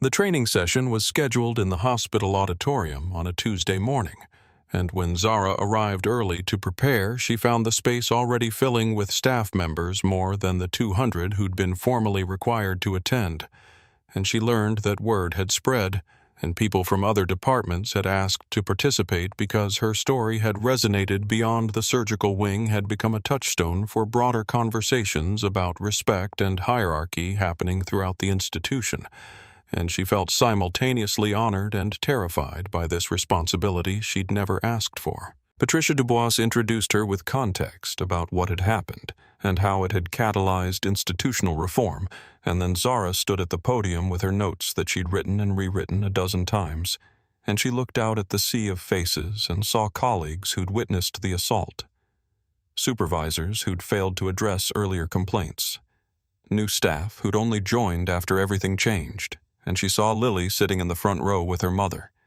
the little girl who'd asked the question that needed asking, and Zara felt her nervousness settle into purpose. She began not with the assault itself, but with the patient whose allergy she'd caught, explaining the clinical details of what could have happened if that medication had been administered, walking them through the cascade of anaphylaxis that could have killed someone they'd just saved through surgery. And she said, "That's what was at stake when I spoke up in that OR, not my ego or my comfort or my professional relationship with an attending physician, but a patient's life. And the culture that made speaking up feel risky is the same culture that made assault possible. Because when we normalize intimidation as the price of maintaining hierarchy, we create environments where patient safety takes second place to preserving powerful people's authority." She talked about the pattern of interactions leading up to the assault, the small dismissals that accumulated over weeks, the ways bias manifested in who got believed and who got questioned, who got deference and who got scrutiny. And she said, "I want to be clear about something.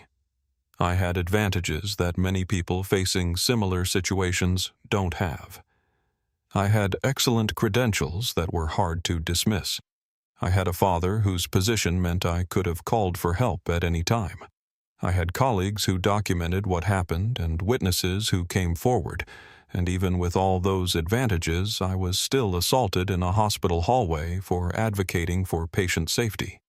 So imagine how much worse this is for people without those protections, for staff who can't risk speaking up because they're supporting families for immigrants worried about visa status, for people whose credentials aren't from prestigious institutions, for anyone who lacks the safety net that caught me." She acknowledged the child in the room, inviting Lily to stand beside her as she had practiced with Sophia's permission, and she said to the audience, "The bravest person in that hallway wasn't me.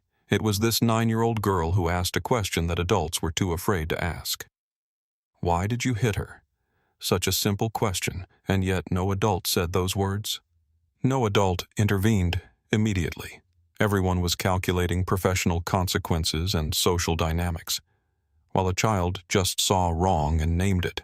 And that's what we need to recover, that moral clarity. That knows abuse is abuse, regardless of who commits it. That knows right from wrong without all the complicated rationalizations we use to justify inaction.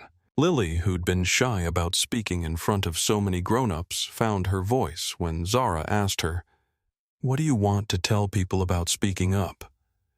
"And," the little girl said clearly, "my teacher says if you see something wrong, you should tell someone, even if you're scared, because staying quiet makes the wrong thing keep happening. And I think grown-ups should follow that rule too, because you can make bigger changes than kids can. So if you see someone being mean, you should stop them." And the simplicity of her statement cut through all the complexity adults had built up around workplace dynamics. And the audience applauded, not politely but genuinely, moved by child wisdom that shamed adult compromises. Zara concluded by addressing the question everyone had been asking since the assault. "People want to know if I regret speaking up, if I think it was worth the consequences, and my answer is absolutely yes, because the alternative would have been watching a patient suffer a preventable complication. The alternative would have been teaching that nurse who follows me that accommodation is safer than advocacy. The alternative would have been confirming Dr. Brennan's belief that intimidation works, and none of those alternatives are acceptable. Not for me, not for this profession, not for the patients we serve." She opened the floor for questions, and the discussion that followed lasted nearly 2 hours. Staff members sharing their own experiences of facing difficult choices between safety and hierarchy, asking how to navigate situations where speaking up felt impossible, exploring the practical challenges of changing culture, when some people benefited from current dynamics. And Zara listened more than she spoke during this portion, recognizing that transformation required everyone's voices, not just hers, that she could catalyze conversations, but couldn't solve every problem, that building better culture was collective work, not individual heroism. One senior nurse, Diana Foster, who'd worked at St. Catherine's for 30 years, stood up near the end and said with tears in her voice, "I've seen patterns like this for my entire career. I've watched young staff, especially women, and especially women of color, get dismissed and demoralized and driven out. I've stayed silent, because I thought surviving meant adapting. I thought my job was to keep my head down and do my work, and not make waves, and I'm ashamed of that. Now I'm ashamed that I let people like you suffer alone when I could have stood with you, and I want to say to everyone here, especially the young staff, don't become what I became. Don't let fear of consequences silence you when something wrong is happening. Because the real consequence is losing your ability to look at yourself in the mirror and feel proud of who you are." The confession was powerful because Diana represented a generation of healthcare workers who'd survived by accommodating, whose silence had enabled the culture that hurt Zara, and her acknowledgement of that failure and commitment to change gave permission for others to do the same, to admit complicity without being destroyed by it, to use shame as motivation for transformation rather than paralysis. And by the end of the session, over 30 staff members had signed up for the newly formed Professional Advocacy Committee that would help implement and monitor the Montgomery Protocol reforms. Zara left the auditorium exhausted but satisfied, feeling like she'd helped move the institution another step toward something better. And as she walked toward the exit, Lily ran up to her with a drawing she'd made during the discussion. A picture of 2 figures holding hands with words above them that said, "Brave ladies." And Zara knelt down to accept the gift and said, "Thank you, Lily. I'm going to keep this in my locker to remind me why this matters." And the little girl hugged her spontaneously, unself-consciously, the way children do when they recognize goodness, and that hug meant more to Zara than any institutional award or professional recognition could have. 4 months after the assault street. Catherine's regional medical center stood at the podium of a national healthcare conference presenting the Montgomery Protocol to hospital administrators from across the country, and Eleanor Whitmore delivered the presentation with Patricia Dubois beside her, walking through the comprehensive reform framework they'd developed in response to the incident that had exposed their institutional failures. And in the audience sat representatives from 83 different hospital systems who were there because they recognized the same cultural patterns in their own institutions, the same tendency to protect high performers at the expense of workplace dignity, the same complaints that got buried because addressing them was complicated and expensive and might drive talented physicians to competing hospitals. The Montgomery Protocol, officially named the Professional Dignity and Patient Safety Initiative, but universally known by Isaiah Montgomery's name, in recognition of his role in pushing for comprehensive reform rather than cosmetic changes, consisted of 4 integrated tiers that addressed reporting investigation, accountability, and cultural transformation, and Eleanor explained each component with the kind of detailed honesty that made clear St. Catherine's wasn't claiming to have perfected workplace culture, but was sharing what they'd learned from failure, offering a roadmap that other institutions could adapt to their own contexts. The first tier was the anonymous reporting system that allowed any staff member to submit complaints about professional conduct without fear of retaliation. And critically, these reports went to external reviewers rather than internal HR staff, because the investigation had revealed that too many previous complaints against Brennan and others had been softened or dismissed by internal reviewers who were influenced by institutional politics, who knew that senior physicians brought revenue and prestige, and were therefore more valuable than nurses or support staff, who could be more easily replaced. And this bias had been unconscious in most cases, but devastating in its effects. So removing the review process from institutional control was essential to rebuilding trust. The second tier was mandatory quarterly reviews of all staff complaints, looking for patterns that might not be visible in individual incidents, but became clear when you analyzed behavior over time, because one report of a physician being difficult during a stressful procedure might be understandable, but 10 reports over 6 months showing consistent intimidation of specific types of staff members indicated a bias problem that needed intervention. And this pattern analysis had already identified 3 physicians and 5 nursing supervisors whose conduct required remedial training, with 2 ultimately being terminated when they refused to participate in required professional development. The third tier was the Civilian Oversight Board that included community representatives, patient advocates, and staff from various levels of the hospital hierarchy, intentionally structured to prevent senior administrators from controlling the accountability process. Because part of what had enabled the old culture was the assumption that only medical professionals understood medical environments and therefore only they should make decisions about professional conduct.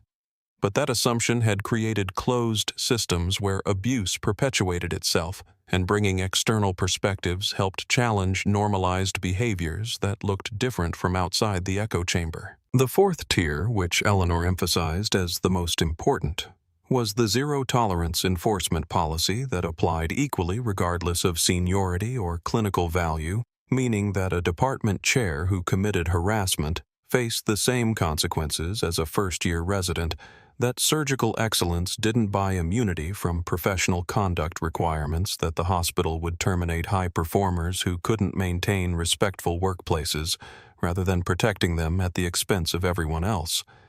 And this policy had been tested when they'd terminated a cardiac surgeon with excellent outcomes, but documented pattern of gender-based harassment. And though that termination had been painful and expensive, it had sent an unmistakable message about what the institution valued. Alongside these structural changes, Street. Catherine's had implemented the Respect in Medicine training program that Zara had helped design, a 40-hour certification required for all staff that went beyond typical bias training, to include practical scenarios, role-playing exercises, and difficult conversations about power privilege and the ways unconscious bias shaped professional interactions. And the program didn't assume that one training could fix culture, but treated it as the beginning of ongoing education, with annual refresher requirements and regular updates based on emerging issues and incidents. The presentation included data showing measurable improvements over the 4-month period since implementation. Staff satisfaction scores had increased 34%. Retention of nurses and support staff had improved significantly. Patient safety incident reports had actually increased, which Eleanor explained was a positive sign because it meant people felt safer reporting problems rather than hiding them. And most importantly, reports of hostile workplace behavior had decreased by 62%, suggesting that the combination of accountability and training was actually changing how people interacted. But Eleanor also shared the challenges and setbacks they'd experienced, the resistance from some senior physicians who felt unfairly targeted, the administrative burden of processing increased reports and conducting thorough investigations, the financial costs of external reviews and enhanced training, and the reality that culture change was slow. Uncomfortable work that produced incremental progress rather than overnight transformation, and this honesty about difficulties made the presentation more credible because it acknowledged that reforming institutional culture required sustained commitment, not just initial enthusiasm. Hospital administrators filled the question period with practical inquiries about implementation details, legal exposure, cost-benefit analyses, and how to handle resistance from powerful stakeholders. And Patricia and Eleanor answered each question with specifics drawn from their own experience, sharing mistakes they'd made and lessons they'd learned. And by the end of the session, 23 different hospital systems had requested detailed materials about adapting the Montgomery Protocol to their own institutions.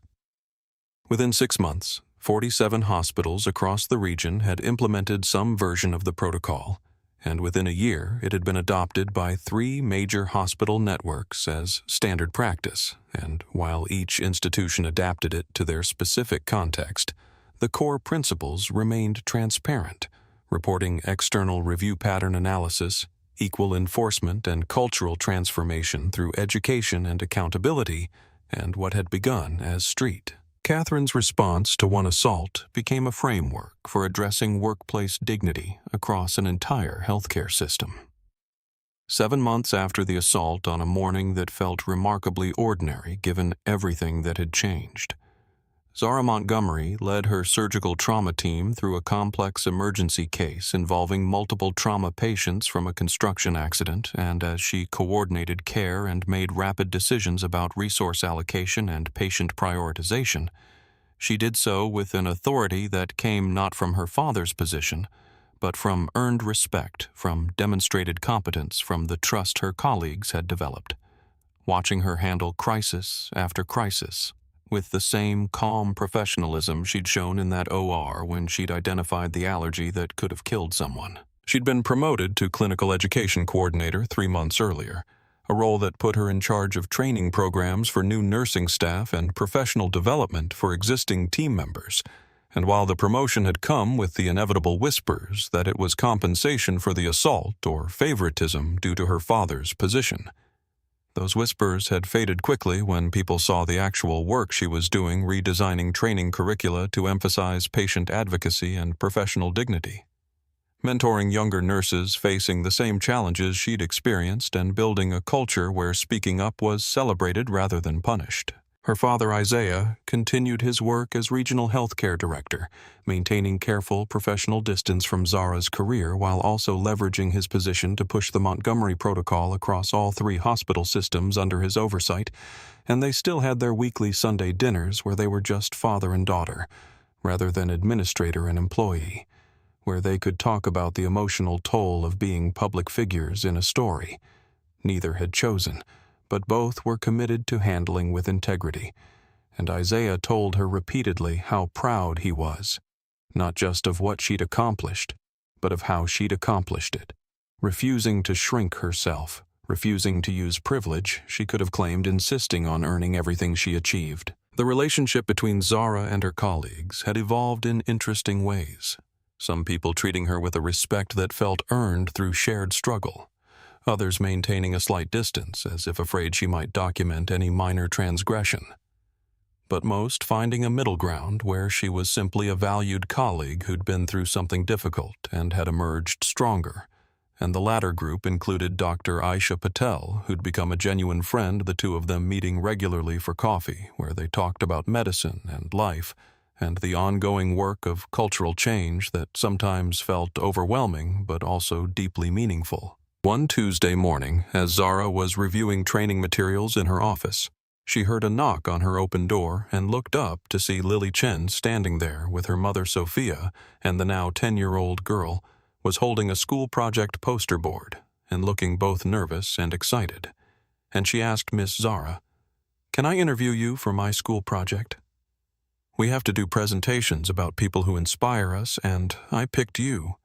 And Zara felt her throat tighten with emotion, because being chosen by this child who'd stood up for her when adults hadn't meant more than any professional accolade. They sat together in Zara's office for an hour, Lily asking questions with the seriousness of a young journalist, and Zara answered honestly about what had happened, and why patient safety mattered, and how speaking up was hard, but necessary. And at one point Lily asked, "Were you scared when you told the doctor about the allergy?" And Zara admitted, "Yes, I was scared. But being brave doesn't mean you're not scared. It means you do the right thing even when you are scared. And that's what you did too when you asked why he hit me. You were brave enough to say what needed to be said."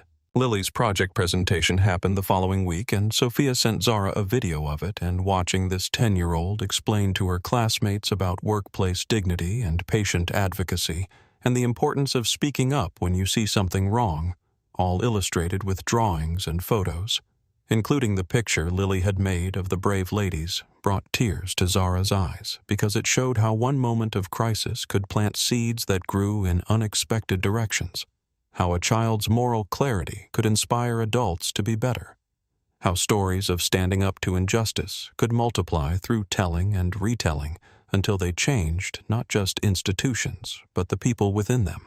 Meanwhile, Richard Brennan was completing his mandated community service at a free clinic in an underserved neighborhood, working under supervision of other physicians who'd been told about his history and watched him carefully. And the work was humbling in ways his prestigious surgical career had never been, treating patients who couldn't afford better care, working with limited resources, being accountable to people who didn't care about his reputation or his past accomplishments, but only about whether he could help them in the present moment. And slowly, reluctantly, he was developing something that looked like humility, something that might eventually become genuine remorse rather than just regret at being caught. He'd submitted a written acknowledgement to the hospital board as part of his plea agreement. Not a full apology because his lawyer had advised against anything that could be used in civil proceedings, but a formal recognition that his conduct had violated professional standards and caused harm to Zara Montgomery specifically, and St. Catherine's culture generally. And while the statement was carefully worded and legally protective, it was still more accountability than many people in his position ever accepted, and Zara had read it without satisfaction or vindication. Just a quiet recognition that some transformations happened, not because people had dramatic revelations, but because consequences forced them to confront truths they'd been avoiding. She never sought his direct apology, and he never offered one, and that was fine with her, because she'd never done any of this for personal vindication. Had never needed him to acknowledge her humanity, for her to know she possessed it. And in some ways his absence from her life and from St. Catherine's was all the closure she needed. The knowledge that he could no longer harm anyone the way he'd harmed her, that the system had finally worked even if it had taken extraordinary circumstances to make it work. The memorial plaque was installed in the fifth-floor hallway exactly where the assault had occurred, and the dedication ceremony was small and dignified. Just a few dozen people, including hospital leadership representatives from nursing organizations, and of course Lily and Sophia and several other staff members who'd been present that day, and the plaque itself was simple bronze with raised letters that read, "Dignity in Healthcare, dedicated to every worker who chose courage over silence," and below the words were impressions of children's handprints, including Lily's, because it had been Eleanor's idea to include children's handprints as a reminder that moral clarity often came from those who hadn't yet learned to compromise their principles for comfort. Zara stood in front of that plaque after the ceremony ended and most people had left, and she touched her bracelet with its familiar engraving, and she thought about how far she'd come from that terrifying moment when Brennan's hand connected with her face, how that moment of humiliation had somehow transformed into a legacy of change that would outlast her, that would protect people she'd never meet, and she felt something like peace settling over her. Not because everything was perfect or because all problems were solved, but because she'd stood for something that mattered and had refused to be broken by the cost of standing, and that counted for something real and lasting. The hashtag. Hashtag justice. For Zara, eventually faded from trending topics, the way all viral moments do, replaced by newer crises and fresher outrage and different stories that captured the internet's fleeting attention. But its impact remained embedded in hospital policy revisions across 7 states and counting in the 1,000-plus healthcare workers who completed Montgomery Protocol training in its first year and carried those lessons into their daily practice in the 63 formal complaints that were actually investigated with appropriate seriousness instead of being quietly buried to protect institutional reputations in the anonymous reports that stopped being anonymous because people started feeling safe enough to put their names on accountability in the quiet conversations happening in hospital break rooms where nurses no longer whispered about abuse but reported it through channels that finally functioned properly. In the residents who started pushing back when attendings crossed professional boundaries because they'd seen that speaking up could lead to change rather than just retaliation in the shift from "that's just how it is" to "that's not acceptable here." And though Zara never sought public recognition for catalyzing this transformation, never gave media interviews or wrote memoir-style essays about her experience, never leveraged her story for personal advancement. Her name became synonymous not with victimhood but with the kind of strength that doesn't announce itself loudly, the kind that changes systems by simply refusing to accept what's broken, the kind that values collective dignity over individual comfort, and understands that real transformation requires not just punishing individual bad actors, but fixing the cultural rot that protected them for so long. Lily Chen grew up carrying that hallway moment with her, like a compass, the memory of asking a question that adults were too calculated to voice, the recognition that children often see moral truths more clearly than grown-ups who've learned to rationalize complexity where simplicity should reign, and by the time she turned 16, she'd decided to become a patient advocate, spending summers volunteering with healthcare rights organizations and writing essays for her school newspaper about how power operates in medical settings and why hierarchy should never override safety. And when she applied to nursing school at 18, her personal statement opened with a story about a day. She watched a doctor slap a nurse and learned that speaking up wasn't just right but necessary, that silence enables abuse while questions can catalyze transformation. That courage often looks like a small voice saying, "That's wrong," when everyone else is calculating whether saying so will cost them too much. And Zara, who'd stayed in touch with the Ramirez family through the years, wrote Lily's recommendation letter with genuine pride, noting that true bravery often comes from those too young or too new to know they're supposed to be afraid, and that Lily's question that day had accomplished more than any policy manual could have had cut through adult rationalizations to expose fundamental truth, had reminded everyone present that knowing right from wrong shouldn't require committees or investigations or complex analyses, just a willingness to name what you see and refuse to look away.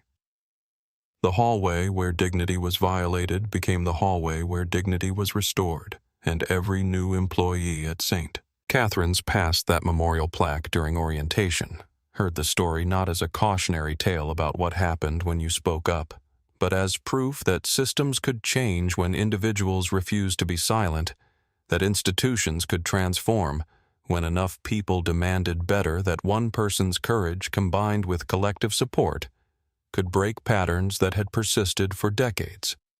And Zara continued her work at the hospital, promoted twice more over the following years.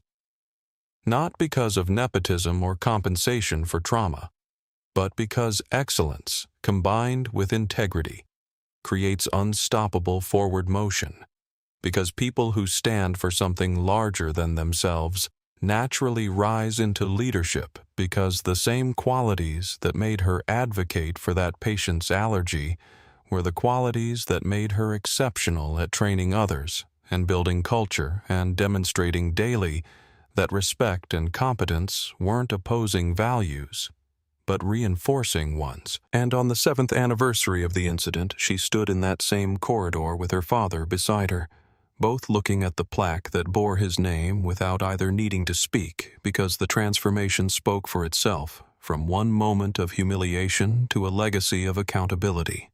From one slap that should never have happened to 1,000 voices that finally said enough, from a culture that protected power at dignity's expense to a culture that recognized dignity as the foundation of everything else. And in the end, that was what mattered. Not revenge or vindication or even apologies, but the quiet certainty that she'd stood firm when standing was hardest, had refused to shrink when shrinking would have been easier, had chosen patient safety over professional comfort and collective transformation over individual peace, and dignity always wins. Not because the fight is easy or the victory certain, but because people like Zara and Lily refuse to stop fighting, refuse to accept that wrong is just how things are, refuse to believe that speaking truth is more dangerous than staying silent, and that refusal multiplied across enough people and sustained across enough time becomes the force that moves institutions, reshapes cultures, and proves that change is always possible when courage finds company.